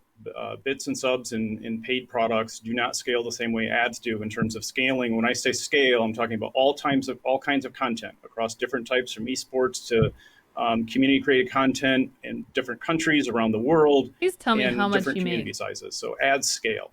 And as Twitch grows, ads become more important in terms of the value they provide. As streamers grow, it becomes more important to them and their earnings and their ability to make a living doing what they love. 99% of streamers have less than 200 viewers. Balancing both. So it allows Twitch to be the place where streamers can get paid creating and building a community around things that they love, whether they're a day 2 streamer with one concurrent viewer that might be their friend trying to grind their way to affiliate, or whether they're a partner that's been on the platform or on the service for 7 years and has thousands of viewers every time they stream. So we're here to support all streamers, and we have the products and resources to do that, and that's why we need to have both forms of monetization in terms of direct paid as well as the advertising. And then the other thing, there's another point I wanted to make up because I often see this on social media, which is, we are an independently operated business. We built a high definition, low latency, globally available streaming experience. Owned by Amazon. There's nothing else like it in the world, as far as I can tell. So operating that, maintaining it, growing it as the community grows has significant operating costs. So ads are really the underlying way that we are able to keep Twitch freely available, sustain the business, and ensure that we can keep building that service, growing it, and rolling out new tools for streamers. A small indie company. The high latency, high definition, low latency, and global availability, especially when it comes to large channels, can be quite costly. And then you add in all of the channels who are just starting out on Twitch, who don't have those monetization products enabled. There's a lot of costs that's associated to that. And ads are really an important part of keeping that technology going so that we can continue getting that content out to people all around the globe. Before we get into the details and talk about data and what's next, I want to make sure too that everybody here understands actually what the current ad experience should be as a viewer. There's a lot of people who don't quite understand how and when ads run on Twitch. And so I think it's important that we cover that now. So if I'm a viewer and I'm coming to Twitch, what should my expectation be as it relates to seeing advertisements on streams that I'm watching? Yeah, I agree. There's definitely a lot of confusion about what to expect. Pre-rolls and what ads are run by Twitch versus streamers. Please so acknowledge. Today, pre-rolls are Twitch initiated. So as you're discovering new channels and you happen to find a new stream, you will often be experienced with a pre-roll before that stream starts. And then you will also see beyond that pre-roll in some channels, not all channels, where streamers initiated an ad break. Mm-hmm. And when streamers are running those ad breaks, really important to understand, if they consistently run mid-rolls, it removes the pre-roll from the experience. So if they run 90 seconds of ads every half hour, it will remove pre-rolls from that channel. Yeah, I think that the pre-roll experience is understood. People know when they go into a channel for the first time that they're going to get a pre-roll, but mid-rolls and the way that mid-rolls work and when I should expect to see a mid-roll are confusing to the community, and they're confusing to viewers. I think I have an indication of why that might be, but I would love to hear from you, and I'm sure the community would love to hear from you as well about why that is. Yeah, it gets back to that inconsistent point where when not all streamers are running ads. They're going to say that more streamers need to run more ads. That's what they're going to say. Same channels consistently. When they go experience a new channel and see an ad break, it'd be very confusing. And often one of the things I see on social media constantly is, why was there 7 pre-rolls? Well, there wasn't. What happened is you happened to enter a channel as a viewer when an ad break was being run, and it was surprising and unusual. But those ads, again, when you see the longer ad pods of more than one ad, it's a streamer-initiated ad break after a pre-roll. Yeah, and some of those ad breaks as well aren't 7 30-second ads. Sometimes they're 7 shorter ads, but the length of time has been determined by the streamer who's running that mid-roll. And that length of time can be 90 seconds. It can be a minute. It can be a different varying amount of time. And so both the number of ads doesn't correlate necessarily to the time, and understanding when it happens can definitely be confusing. But because a lot of streamers aren't manually running their own ad breaks, mid-roll ads are somewhat of a new experience for the community, even though the number of ads total that you will experience on Twitch is still much less than other video-based services. So ads here are not as prevalent as they might be on other places where you consume video content. But other services don't have live video. By the creator, it's not a live platform. Concern from streamers all the time who aren't necessarily opposed to running ads, and obviously everybody wants to increase monetization and make more money, but there's an underlying fear that if I'm a streamer and I run ads, that I'm going to lose viewers. And I know that you've got some data and insights to talk about the numbers there. So can you share what that data is that we know impacts different kinds of viewer retention as it relates to running ads? Yeah, for sure. It's something we've shared with streamers to help educate and make them aware. But the reality is, first of all, let's start with most viewers absolutely stay. They understand ad support the streamer, and they don't leave. But if you compare a mid-roll, this doesn't say that people don't like. This doesn't say that people like mid-rolls. It just means they really hate pre-rolls. That's what this is saying. Are you kidding me? Typically follows that is, well, if I run as Aaron said, a 2-minute ad break with multiple ads, does that mean that just adds up? And it's worse than a pre-roll even. No, what happens is folks, once they make it through, their viewers, once they make it through the first break or first ad, the increasing likelihood that they'll stay through the entire break. This doesn't say mid-rolls are good, though. When streamers are educating the audience, letting them know. The picture-by-picture experience also helps here, because if in the case where a streamer actually gets out of their chair, which is good for all of us, and takes a break, they can see the empty chair. They know they're not missing out, and streamers in the community will stick around. So that's why we created the holy crap! This is trade, insane. So that new viewers can get into your channel more easily, while still maintaining equal or similar amounts of inventory. You're just yelling how bad pre-rolls are. Viewers can, again, immediately see your content.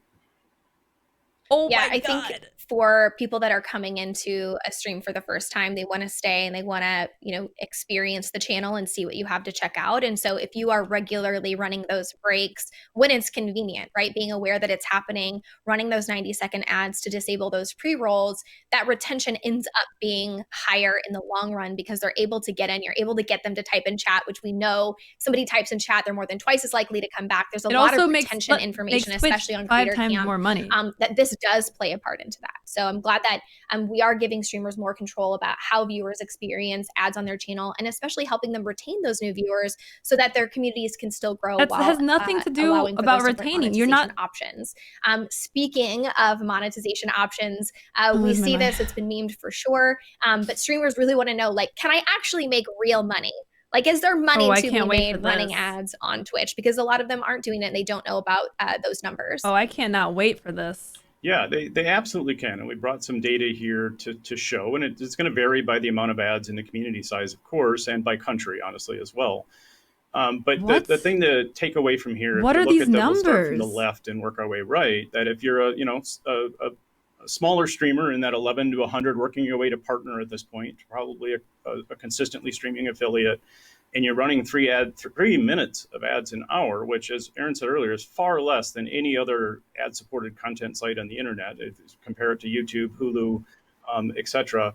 And if you, so again, starting there, 3 to 6% increase if you consistently run ads and you remove the pre-roll, right? So you get the benefit, a little more money, and the pre-roll's gone.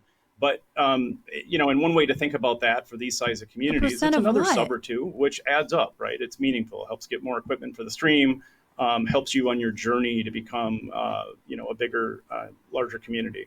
So then if we go into, what I'll call mid-sized, at this point, 101 to 4,000, I know it's a very large range. What is this that's, chart? Our partners, this is not a real growing chart. Partners, communities. These aren't real words. And if they're running 3 minutes of ads, they can increase their take-home pay up to 28% by consistently running ads. And again, also with the removal of pre-roll benefit.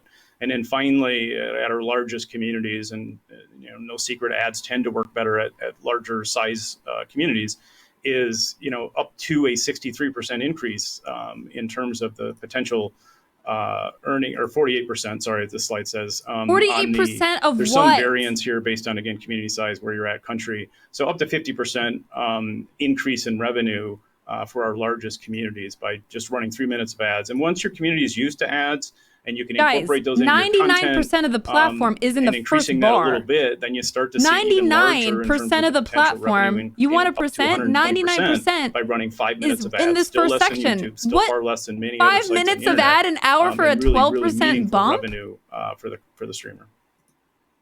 Yeah, increase. I think it's important that we these say numbers that are we're not out here arbitrary. saying like go from 0 to 5 minutes. Like that's not the case, right? Start with disabling the free rolls. Have the conversation with your community. Like there's some channels where talking about ads is taboo. They don't want to say like, hey, ads support the channel. And those are very valid things and conversations you can have with your community. So we're definitely not advocating like just go out there and run all ads all the time. You should make sure that the worst graph I've ever seen. We're trying to give you more tools to be able to do that. But even with all the tools, even with all of the improvements that we're making to ads in the future, the ability for creators to earn money doing ads are still impacted by other things that viewers can be doing in a negative way. We have seen a lot of conversation, and it's something that I think we should address, which is how ad blockers are impacting the ad experience on Twitch. So can you talk a little bit about that? They're not going to do anything for streamers or viewers. They're not doing anything. They're just doubling down. They're doubling down. Important to understand that oftentimes ad Twitch blockers double prevent down the streamers haul. from getting paid. So the impression's not tracked. The ad's more than likely, nearly always delivered, but because we can't track it, it unfortunately impacts the streamer and their ability to earn from that ad view. So the other thing we've seen recently, been a lot of this on social media, the way that ad blockers and third-party scripts are trying to modify the site, it results in things like come to watch on Twitch TV. And you're like, well, wait a minute, I'm already on Twitch TV. That's not the expected experience. And in those cases, we suggest you check things you may have installed. We have a published help page that you can learn more and encourage you to go look there if the ad experience isn't what we've been talking about today. Yeah, so I think we've covered our bases in terms of just background information and context that is helpful for the community to know. But I think ultimately what they're anxious to learn about is what we're actually doing and what the future of ads look like. Especially we see the questions of like, are you going to do that again? Because they want to know that the ad products that we're building are actually meeting the goals that they have and the goals that Twitch has. So can you talk a bit about how you and your teams are thinking about what ads and what ad products we build, what ad products we consider, and what viewers can expect moving forward? Yeah, certainly. And it really starts with, as I said earlier, we always start with the streamer. And so when we talk about the future, it's what more controls can we give to streamers and how can we make advertising more lucrative? How can we help that impact their take-home pay? Then when you think about the viewer side of it, it's live content. We don't have timeouts like the NFL does in live sports. We really need to have them not disrupt the content. And that starts with the streamer running ad breaks that works with the content. And then when, from the viewer side, we want the ads to be relevant, personalized, and mesh with the content in a way that's good. And then finally, you can't forget the advertiser. They're the folks that are putting out, the money here to buy advertising on Twitch. And in that case, the ads must be attractive. It must represent their brand. It must be effective. They need to work, right? You want to see engagement. You want to see brand lift. That's the type of advertising that Twitch is often selling. So by balancing the needs of these three customers, streamer first, viewers, and advertisers, the streamer side at all, that will result in more advertisers spending on Twitch, spending and running more campaigns, which results in streamers earning more money. And I think that most streamers I've talked to, that's certainly always a positive. And then for the viewers that don't want to pay or can't pay, it helps them to support the community. And as I said earlier, in terms of Twitch and sustaining Twitch. So we're going to continue to work on it. We're not always going to be right the first time we do something, but we'll keep working on it to make it an additive part, experience and balance the needs of streamers, the really obvious flaws about ads for 99% to talk to that a little of streamers. more, we have teams been working on this for a while. We're iterating with some amount of streamers now, which is really a much better on Twitch offering to help schedule and manage your ad breaks. So it's called Ad Manager. And the other thing that it's not there now, but what is coming is to help connect, if I do this ad running behavior, what the impact will be to my earnings. That's really where this ultimately goes to. Yeah. Some people might have seen a sneak peek of this a few months ago when a widget accidentally appeared in streamers' dashboards. And I know there was a lot of conversation about like, what is this thing that's here? So I'm glad we're finally talking about it so people understand what that was and what we were working on at the time when it went out. They just said that with any product, we always ads running over top of content is bad, and now they're going to add a tool that lets you automatically run ads on top of content. If Ads Manager is going to be available for everyone, including both partners and affiliates. Yes, it sure will. Ad Manager, as I said, it's in testing with certain creators now. Early in 21, it should be available to all creators, all streamers. Every streamer that's eligible to run ads will have access to this tool to help manage their ad experience. Perfect. And you also mentioned there were 3 bullet points you mentioned.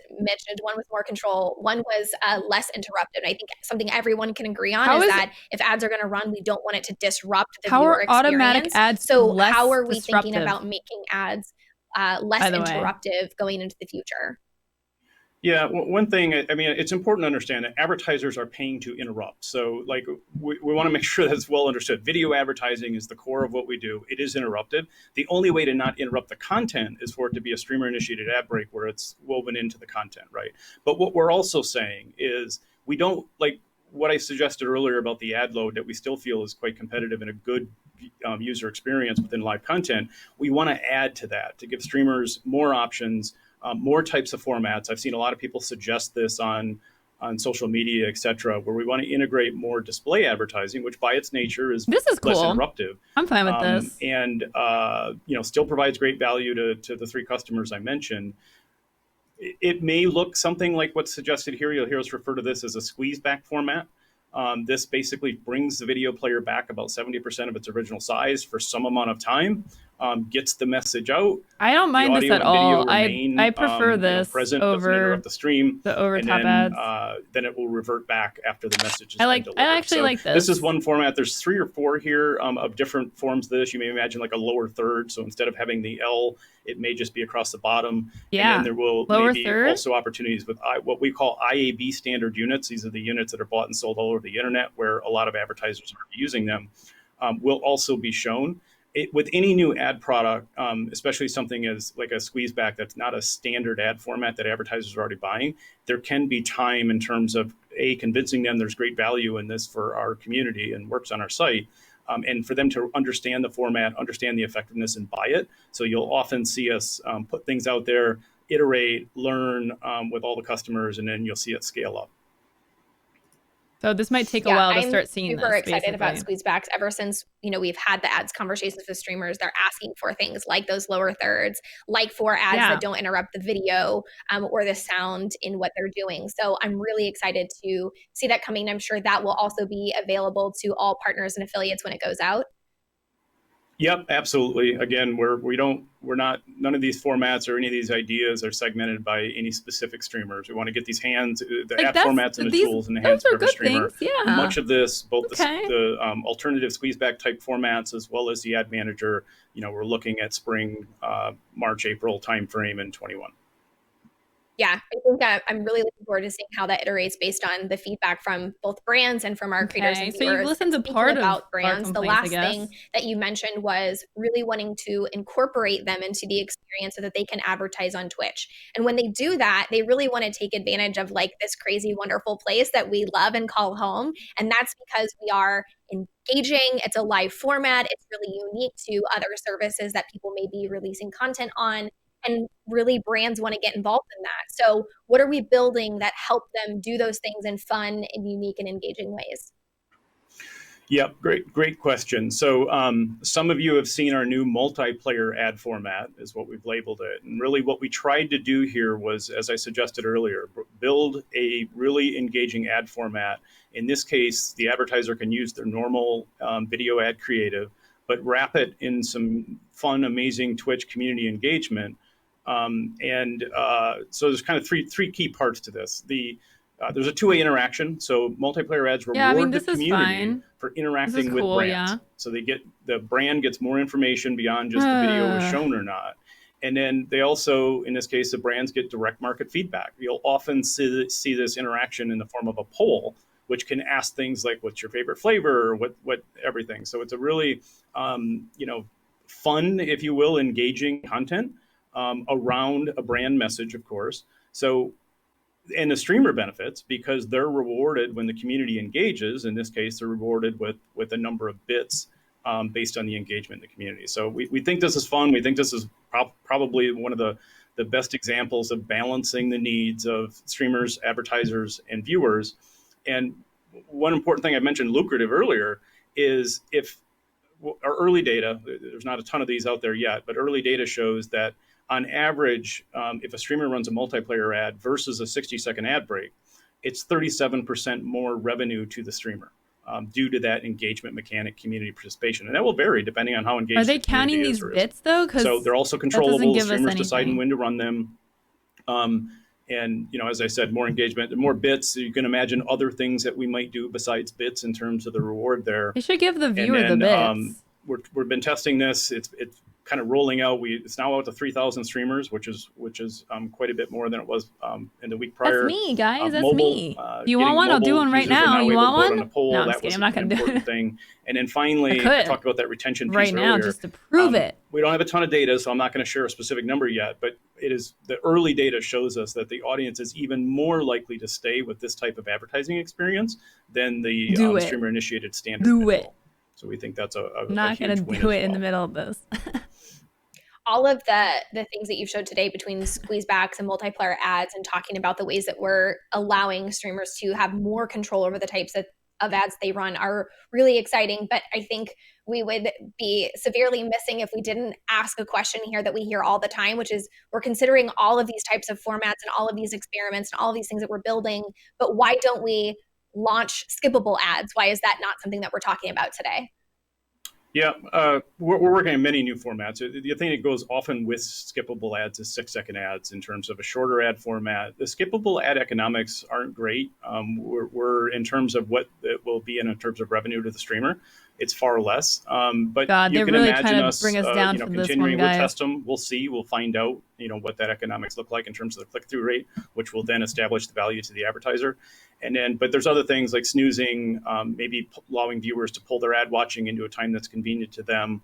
But we're going to continue to iterate, talk to the community, but at the end of the day, help streamers earn revenue via advertising. Awesome. Thanks, Mike, so much. There's a lot of great stuff here. I'm sure that you have plenty of questions waiting for you in the Q&A. So I'll let you go. We'll see you here in the Q&A here very shortly. Thank you, Erin. It's been great to talk about advertising with the community.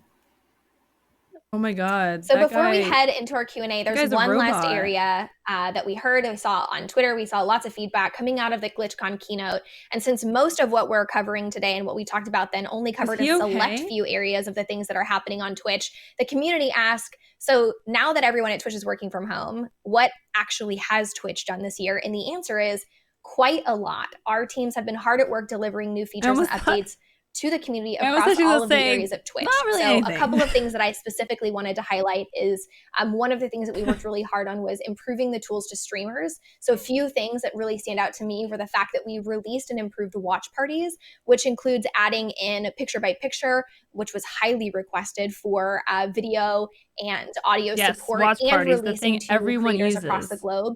We improved Twitch Studio in a number of ways, which is our own broadcasting software, by bringing it to Mac, which has been so wonderful for varying creatives across the streaming space, and added a ton of new features like chroma key, Chrome Vault, Vulkan game capture, Stream Deck integration, chat overlay, so many things that are available for people who are wanting to break into streaming utilizing Twitch Studio.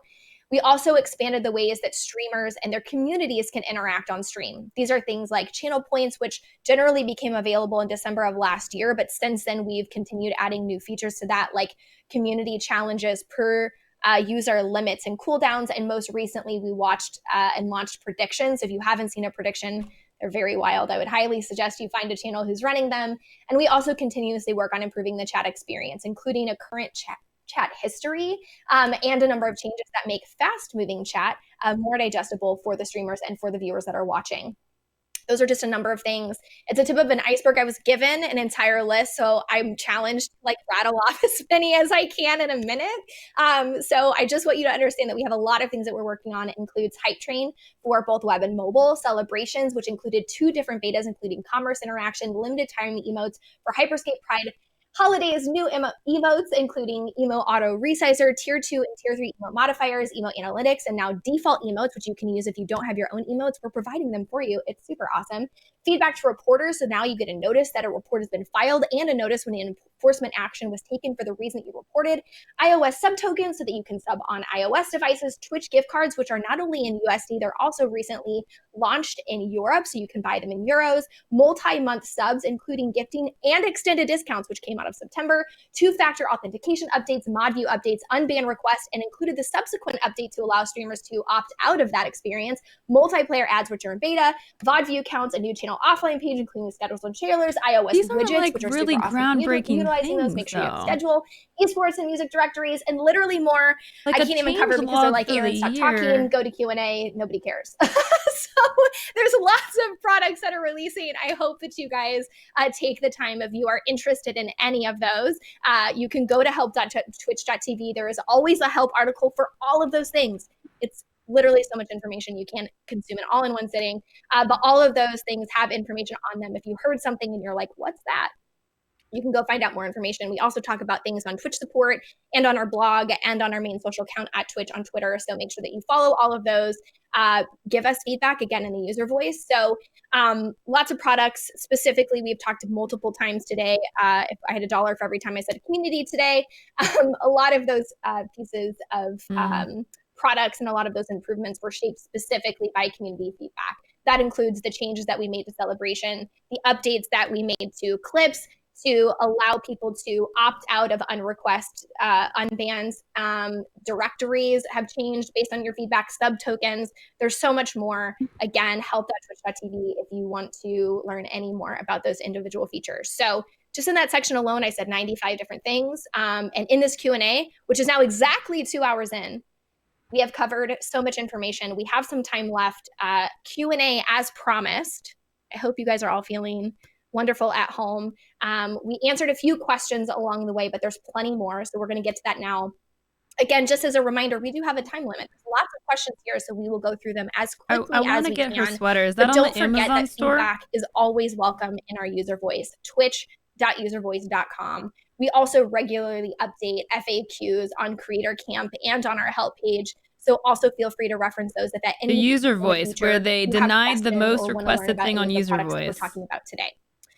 So let's jump in to our first question. Jeremy, this one's for you. I'm feeling so wonderful. Will Twitch give us options to choose songs and make playlists in Soundtrack by Twitch? No, because that would cost more money. Yeah, this is actually on our 2021 roadmap, and we're excited for the feature to go out that year, or next year, I should say. Yeah, great. The next question is for Mike. And the community wanted to know, has Twitch considered creating something along the lines of Twitch Turbo for creators? Streamers can pay a monthly subscription to keep ads off of their channel. I thought the first question would be about what hair products I use, but I'll answer this next.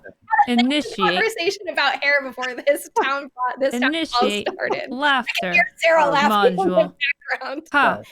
All good. So yeah, it's commonly seen. The thing to understand is that there's two parts Time to this to answer humanize as to why it's myself unlikely. by inserting I rarely joke close here. the door completely to any ideas, but it's unlikely because what we're selling to advertisers is reach and frequency into a really valuable audience. Yeah, it doesn't make sense for Twitch to do this. So by allowing some streamers to buy their way out of that, it creates it creates a problem for us in the marketplace in terms of our talking to advertisers about our audience, because it becomes quite smaller. And then secondly, it goes back to that problem I mentioned with automated mid-rolls, where when you have this environment where some streamers can buy their way out of ads, they have a perceived advantage over streamers that either can't make that investment or don't want to. So it's unlikely that we're going to offer the ability for streamers to buy their way out of the, or buy their ad inventory. Here on Twitch, we want to make sure everyone has the same negative experience. That's great. Regardless Mike, of how much money you make on Twitch. For a few more questions. And as a reminder for those of you who may have joined later in the town hall, if you missed the entire first section of DMCA, you can go back and review. We're going to cover questions that are new. People. So all of the questions in the Q&A are brand new content we haven't already covered. So we won't be answering questions that already covered things that we spoke about. So if you don't see your question, make sure that you rewatch the town hall when it's over, because there's more than likely we've already answered it at a different point of that. So the next question for you, Mike, is why aren't creators able to choose the ads, or specifically the advertisers, to tailor that content specifically to their stream? Yeah, this is one where it's consistent feedback, and we know streamers would love to be able to at least express preferences. I would prefer to see ads from these type of advertisers or these specific brands, and that can often work well with ongoing sponsorships or other opportunities. So we understand that with a balance we're trying to strike here. It goes back to my earlier answer, which is, we're again selling reach into an audience. This guy is the advertiser number one limitations on that reach and inventory by allowing streamers, for example, this guy to blacklist, don't give no crap about streamers impacts at the all. rest of the community. So expect us to do more on the preference side, so that I can say, I prefer not to see ads from fast food companies or whatever category of advertiser you prefer. Probably not to see. the condom ads that run every 5 seconds. Those preferences I'm sure into account when we allocate, distribute, and deliver the ads to the community. Condom and lubricant ads every 5 seconds. There's nothing immediate as certain as spring, like we've mentioned the other things, but we're very aware that streamers would love to have the ability to express a preference. Yeah, we're going to keep rolling with you for a little bit, because I know there's plenty of questions about ads. This one was a question from somebody in the community that had concern that pre-roll ads were really bad for smaller streamers, because people don't know you. They don't want to sit through a 30-second ad, and they really want to just jump into the content. And so pre-roll ads are not great for smaller streamers. And the suggestion here is that potentially maybe having shorter ads could help. Yep. Ads on Twitch today are a balance of 15 and 30-second ads. It sure would make sense that if we're going to show pre-roll, that we try to push the 15-second ad into the pre-roll position. We try to do that. We're not always successful. As I mentioned earlier, a 6-second pre-roll may make more sense, assuming the economics work out for everybody. So agree, but again, I want to go back and remind everybody that streamer-initiated ad breaks are really what we're trying to get to here. So if streamers are regularly running ad breaks, there effectively are no. They're not doing anything about pre-rolls, guys. Concern is addressed, and that for a streamer that is smaller, getting back to it, like the revenue may not be interesting, but the ability to remove a pre-roll and be found faster and not sit through a pre-roll certainly makes a ton of sense. So he just admitted that one more question for you. We do have a product for viewers called Twitch Turbo. And so the question here was, will Twitch Turbo continue to keep me from seeing ads when I'm viewing on Twitch? There are no changes to Twitch Turbo. It's still the same value proposition in terms of removing ads and the same price point it's been. We have plans to revisit it, what it is and what it provides, but there's nothing specific. Can't wait for them to axe that. And nothing is changing relative to Twitch Turbo's offering. Okay, perfect. Thank you so much, Mike. We covered ads. Now we're going to move to Jeremy and bring Jeremy back. That's a lie. Jeremy, you answered this question already. Well, they asked me this question, yeah. Kept it together until just now. It's fine. We're doing this live, chat. Have some patience with me. The next question actually is for Sarah. Sarah, there's a newer word going around Twitch, which is the word simp. And it's a phrase that the community can still use and make emotes for currently. But when the new policy goes into effect, what are we thinking they're going to ban the word that simp? term or that word?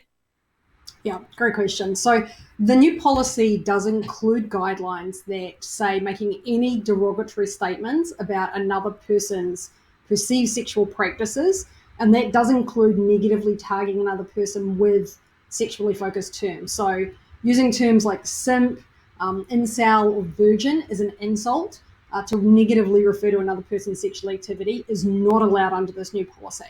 And in addition to some people are actually change, incels. we're also proactively denying emotes that include the term simp, and we'll remove them when reported, and we'll keep. We can't simp anymore. Thank you for that clarification. Mike, we're going to bring you back for another question. Subs don't see ads. But he's simping right now for advertisers. I would what are we actually gonna like do? to watch ads for, even though I'm a sub, to help them generate some extra revenue. Is there any thought to allowing people to opt into ads, even if they're subscribing to someone, to help further contribute to the community? Yeah, great question. Hey, I've got till January 22nd to call everyone in chat a simp right now. Most streamers keep the ad-free benefit on. But especially with multiplayer ads, we're seeing a ton of feedback where viewers are like, I missed out. How can I participate? To simp. So yes, I think it's pretty certain that we'll address that soon in terms of giving viewers the ability to opt in, to be able to support the streamer in yet another way in terms of both being a subscriber as well as watching ads. Great. Sarah, we're going to bring you back to further clarify how we specifically define protected groups, because the Lucid is going to be devastated. There are a lot of loopholes that could allow people to still have transphobic conversations around things like sports. And so clarifying how we define protected groups is really important for the community to feel like this policy adheres to everyone. Yeah, thanks for raising this. It's important that people have clarity on these topics. So first off, protected characteristics are identity-based attributes. So a protected group is a subset of the population who share the same protected characteristic. And the hateful conduct policy prohibits any behaviors that promote or encourage discrimination, denigration, or violence against a protected group. So there are a bunch of detailed examples in the community guidelines of the kinds of language that will violate the policy. So we want to give you a better sense of what that actually means. On the matter of trans athletes in sports specifically, our policy does allow for discussion on this topic, as it's still an open question among sports governing bodies. But I want to be very clear, we do not allow any direct or hateful statements in the context of these discussions. Yeah, and along the lines of safety, I know that we give streamers some control to remove people from their chat when somebody does something in bad faith or they violate their either channel rules or our community guidelines. But viewers who are banned can still watch the stream and even go back and watch the VODs.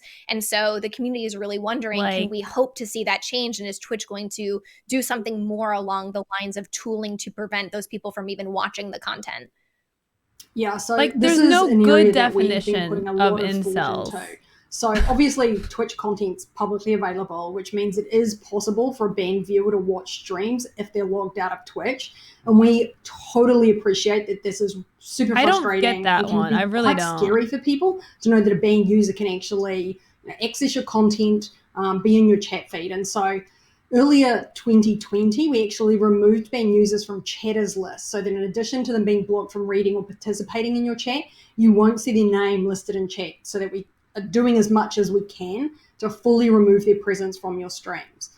And I mentioned this earlier, we have a team that's focused on preventing I want them to not be able to watch accessing the stream. Twitch services if they've been banned, and that team's constantly working on tools to do this more effectively.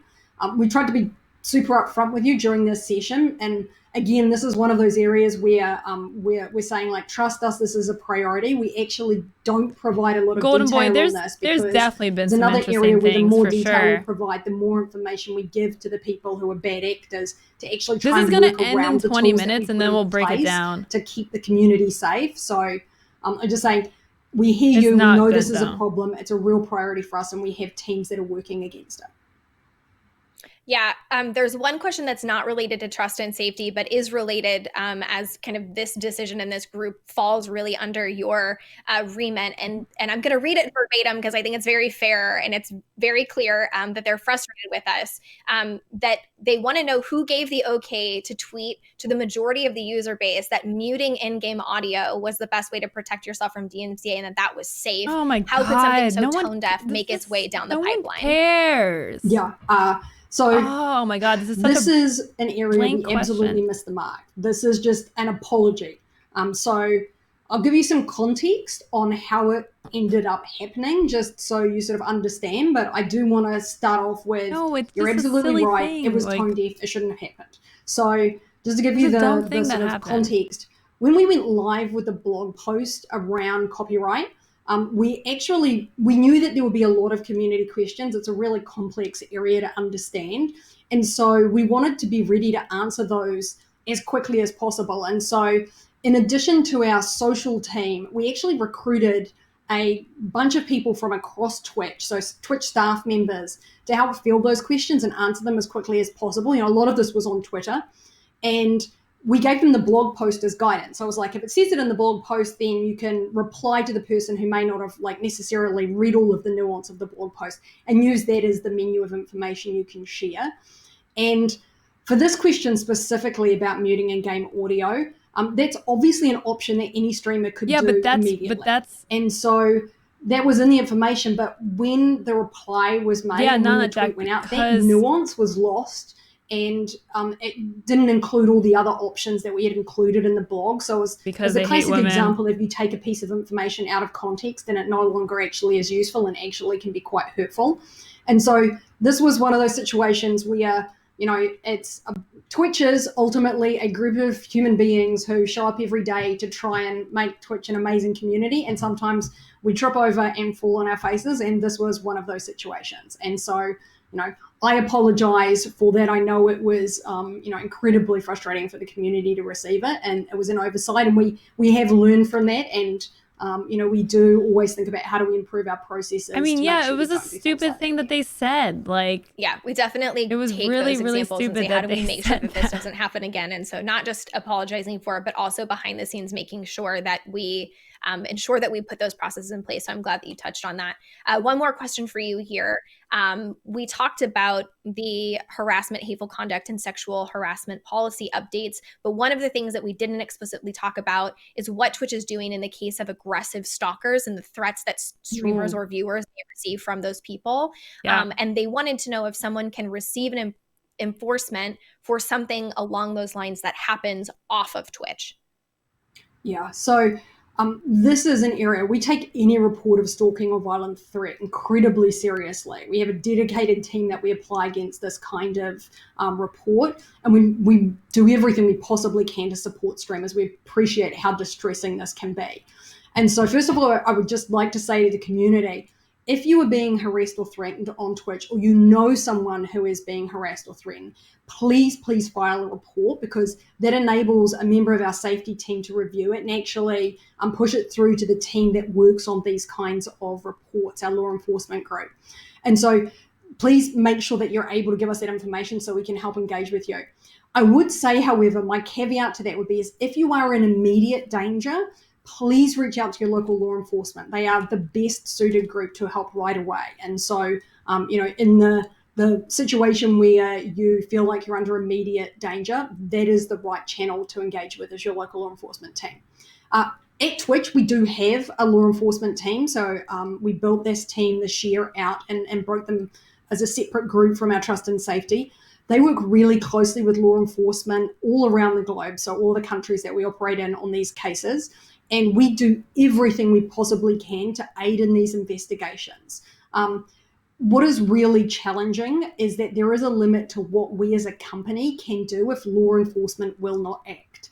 And so while we have people who work against us and we do as much as possible to assist streamers who are in this really distressing situation, there are sometimes limitations as to what we independently can do. Just a final note here.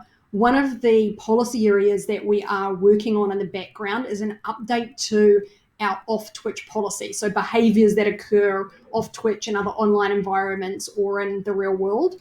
We'll be sharing guidance once it's finalized. It's a super challenging area. Okay, if the question is, what are you doing about stalkers and repeat harassers on and off the platform? And your answer is you're doing the best. I just feel like that's not a very good answer. I feel like the answer should be we're going to up our law enforcement team. We're going to increase it. We're going to expand our resources. Not say, this is the best that we got, because I think the question is brought up because people are dissatisfied with the action that is being taken. why isn't Amazon Music being leveraged into an extension, allowing a purchase to be made when a broadcaster decides to play music? We have something similar to this in Blacksmith, the Blacksmith extension. So I think this is probably built out of that. But can you talk about how we're leveraging Amazon Music or purchases when streamers decide to play music? Yeah, so we actually do offer a version of this with Soundtrack by Twitch. We partnered with a company called Linkflyer, which allows viewers to add tracks currently playing through Soundtrack to their favorite digital streaming services, including Amazon Music, but also Spotify, Apple Music, and others. Great.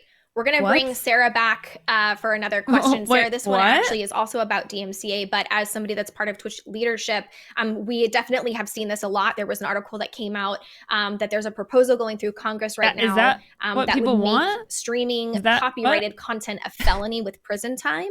And the community is asking what Twitch is doing. Are we going to oppose any proposals? Are we making any statements? Can you talk about our view and what we're doing about that? Yeah, so we have policy teams around the globe who do work with various legislators and trade associations on these types of issues, and we have seen a lot of concern crop up after the, I have to say, slightly sensationalist headlines that came out last week on this particular proposal. So the one that's being referred to here, for those of you who are not familiar, is a piece of legislation which is called the Protecting Lawful Streaming Act, which is a sort of slightly strange title, but just to clarify for everybody, this doesn't impact Twitch. So it only targets for-profit streaming piracy services. So obviously that is not what Twitch is. And the senator who drafted this legislation actually came out and clarified that the law was only intended to criminalize those kind of piracy streaming services, would not put individual creators, even those who use piracy services, at risk of criminal liability going after the services themselves. And we will continue to work on behalf of our creators and communities globally to make sure that we can influence and ensure that there's common sense legislation that's passed. We do think it's important that legislation reflects the 21st century we operate in. It explicitly stated Twitch in the law, did it? That's really great to know. One more question for you while I have you here. This goes back to the hateful conduct portion of the policy updates. Can you clarify? The community is asking, how will Twitch moderate against the slur portion of the hateful conduct code? The policy states that some slurs are okay in context, but exactly how is Twitch going to decide which uses of things like the N-word and the F-word are okay? Yeah, this is a great question. I'm glad that people have asked for clarification on this. So again, this is one of the areas, I've referenced these areas a couple of times, where we don't actually release all of the information we operate on because it would give bad actors just a roadmap to abuse the community. Having said that, this particular question has come up a couple of times, and so I do want to address the N-word specifically because I know that creates a lot of confusion. And so there are some slurs like the N-word which have a history of reclamation and colloquial use that is used to indicate belonging to a certain group or a certain community. And while these terms are traditionally tied to identity, Emmett said this right at the beginning, we don't believe as a leadership team that Twitch is or should be in a position to determine an individual's identity. And so in the course of developing the hateful conduct policy, we consulted with a really broad range of diversity and inclusivity academics on this topic specifically. And after really deep consideration, we ultimately decided to allow the use of some terms, including the N-word, that may otherwise be viewed as slurs, specifically in order to avoid alienating or limiting the expression of communities on Twitch. I do want to emphasize, however, that we prohibit slurs when used in an explicitly hateful or targeted manner. There's no exception to that. And we appreciate this isn't a perfect solution, but we do think that it is the best option to ensure that Twitch is truly an inclusive and safe space for all communities. Yeah, I think that dives a little bit more. I also want to reiterate that there are some examples in the hateful conduct policy. But the second half of blog, there are some things that are listed there. So definitely read that as well if you still have questions. Anyone's identity, but doesn't that kind of open up Jeremy? Jeremy, the question from chat is, does Twitch have plans to implement better discovery methods on the service to help with streamer growth? Yeah, so not my area, but we did spend a bunch of time in the GlitchCon keynote talking about the progress we've made on discovery, the channel page features we launched this year, along with improvements in search and the new super categories we're experimenting on in the homepage, are all having real impact on helping new streamers and small streamers find communities and grow. And I believe we have an upcoming creator camp in Q1, which is going to focus on discovery. So I'd encourage you to tune into that. That's right. Twitch.tv/creator camp. I'll say it 100,000 times. It's great. The next question is for Sarah. Sarah, Twitch made commitments during the Black Lives Matter movement and the Black Lives Matter activities over the summer. And the community is asking, what has Twitch done to follow through with Black people being more included throughout everything that Twitch does? Yeah, it's a great question. So yes, over the past few months, we've had a whole range of different groups across Twitch working on a number of different initiatives. And so it's everything from our recruiting teams and our people teams thinking about how do we recruit and increase diversity inside the company? How do we help develop people from diverse communities that work at Twitch and ensure that our leadership is representative of our broader community? And then we have other initiatives. So for example, we announced the development of an esports partnership with HBCUs, which for those of you outside the United States are historically black colleges.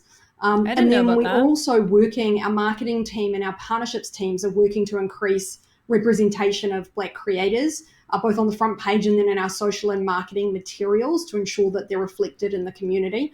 And these are just a few of a whole range of initiatives that we have. We have a lot of things in the pipeline for 2021. We're really excited to share them with you all. Yeah, those are the things that we've already done.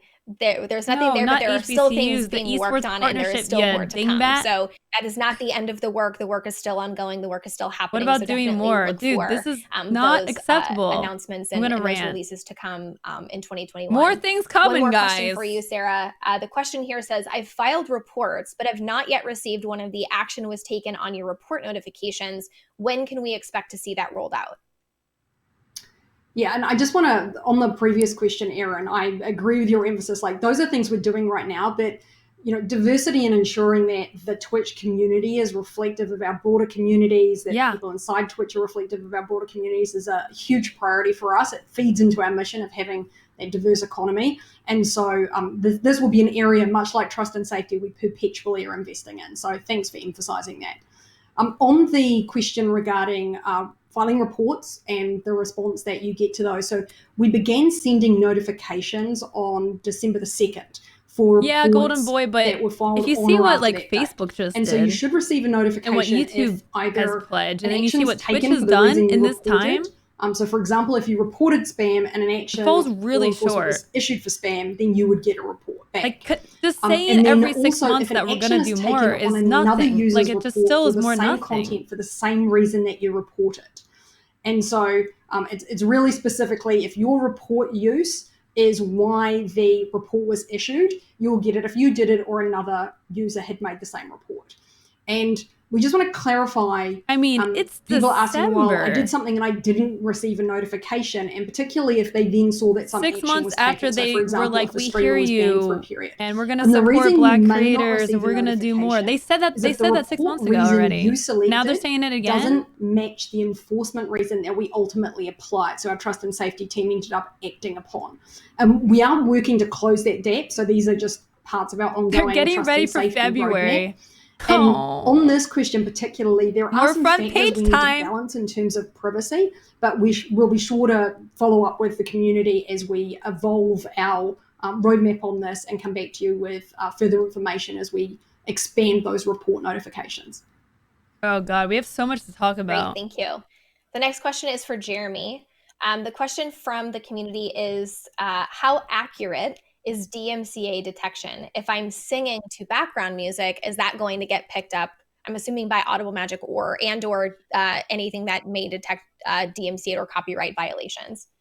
Yeah, I think I probably should answer both parts of the question, which is, so for DMCA detection, it's actually the rights holders, and the rights holders may use different tools to look for material that infringe their copyrighted works on Twitch. And these tools, like all tools, vary a lot in their precision, and I can't give a good answer to how accurate they would be. So it's therefore possible that a rights holder might submit a copyright claim to Twitch saying that the audio you created infringes their copyright when it in fact doesn't. In such a situation, you have the option to submit a counter notification or seek a retraction from the rights holder. You can look to our DMCA guidelines for information about how to do this specifically. If we're talking about audible magic and the content scanning and muting that takes place on Twitch, it's important to reiterate that a muted VOD does not mean that you have received a DMCA strike. And we do offer creators the ability to appeal muted sections if they have the rights for the music that got muted. And you can visit the help portal to learn more about how to submit an appeal. Perfect. Sarah, the next question is for you. And the community asked, what is Twitch doing to ensure that creators have a better understanding of why they were suspended? Great question. So firstly, for the community that have never received a suspension, just so you understand, when somebody receives a suspension, you'll receive an email notification, and that includes the details of the suspension. And that includes the information such as the violation, a link to the policy that they've violated in our community guidelines, and then where appropriate, some examples of the violative content, so you have a better understanding of how to avoid violating those rules going forward. One thing to note is that the list of examples that we send you back in those notifications isn't exhaustive. So if your specific situation isn't listed, that's the reason why. And I mentioned this earlier, we're putting a lot of work into improving notifications so that we can be more specific. So next year we will be adding a content title, the creation date, and then the type of content that was being actioned onto the notification so that creators have a much clearer understanding of why they receive an enforcement. People, like, that's the thing. That's the problem. Right. Is like, we're almost at time. We have Twitter two questions I really, really want to get to before we wrap up today. And those two questions are for you, Sarah. So we're going to quickly pivot to those two questions so that we can make sure that we get them answered in this town hall. We had so many questions. I do sincerely apologize that we weren't able to get to every single question. There are lots of questions you guys need and deserve answers to. And so we will do our best to continue to put that information out through FAQs, through blog posts, engaging with you on Twitter, whether it be through @Twitch or @Twitch support. So Sarah, I don't know how I'm going to unpack all of this. The first is, if DMCA is retroactively applied to old content, why is Twitch only enforcing their updated guidelines on hateful conduct and harassment for new content? Good clarification. So DMCA has been in place for multiple decades. And so our DMCA policies reflect our compliance with that law, and that has been historical. So nothing has changed in terms of our obligation to comply with DMCA, creators' obligation to apply with DMCA. But it has, because you I know this has been referenced previously. You just started doing this in October. Of DMCA claims this year. So we used to historically receive about 50 a year, and we've had tens of thousands this year, and that's what's caused this situation that we're dealing with right now. But nothing has changed in those policies. And so we're not making any change in the policy that would have us treat a sort of pre or post situation differently. Whereas for our community guidelines, we create those community guidelines. It's not third-party legislators who create them. And so they're defined by us as a company. They set the expectations for how we want the community to behave and the type of community we want to build. And so because those are house rules and we update them ourselves, we actually are able to specify ourselves and determine when will we implement them. I'm keeping it together, Ski. As you can see with the hateful conduct and harassment guidelines, we've made this election to actually provide a period of time before we start enforcing them. And so it's that shift of policy that we are driving that is creating the situation where you see a sort of pre and post application of policies versus DMCA, which has been consistent.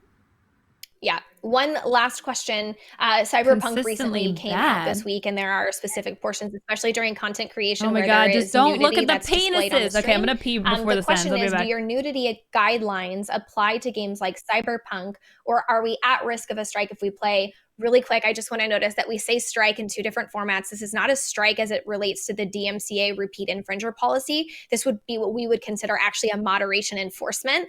So the question is really, if I'm playing Cyberpunk and I'm in one of those sections of the game, whether it's nudity or there's, sexual content, am I at risk of having my channel suspended under Twitch's nudity policy in the community guidelines?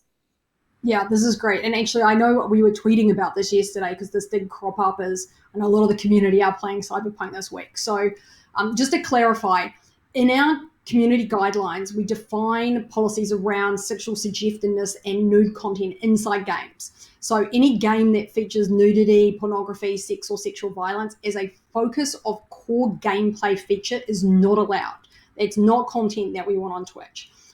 Additionally, the community may not display custom gameplay modifications which add nudity or sexual content in allowed games. We do allow games that contain some sexually suggestive scenes or nudity, but that's only as long as it's not the focus of the game or a core gameplay element. So Cyberpunk 2077 falls into that category. So we were clarifying this on Twitter yesterday. Users can play on stream provided they progress naturally through those parts of the storyline. So things like character customization, and they don't spend a significant period of time focused on the sexual content or nudity related to character customization. So the sort of mental model would be, don't do it gratuitously. If it's a natural part of the storyline and you're walking through, fine. But otherwise, the standard community guidelines apply. Awesome. Thank you so much for Sarah. Again, I am so sorry to everyone. That wraps up our Q&A. There was so much stuff that we covered today. One final thank you to Emmett for joining us at the start of the town hall, for Sarah, Jeremy, and Mike for joining us today throughout those sections and taking time to answer as many questions as we could, and chat to you for tuning in, for asking those questions, and as always, for giving us your feedback. As we move forward, you can definitely expect us to see future town halls, especially as we continue to live in this virtual quarantine, social distance world. We will continue to focus on improving our communications and increasing clarity with the community around everything from products to policies, the future of Twitch, so that you feel comfortable and happy about your experience here. So this is just the first of many, many steps. So whether it's in person or virtual, we look forward to covering much more with you as soon as we can. Thank you guys so much. Have a great week, and we'll see you soon. Bye, Erin.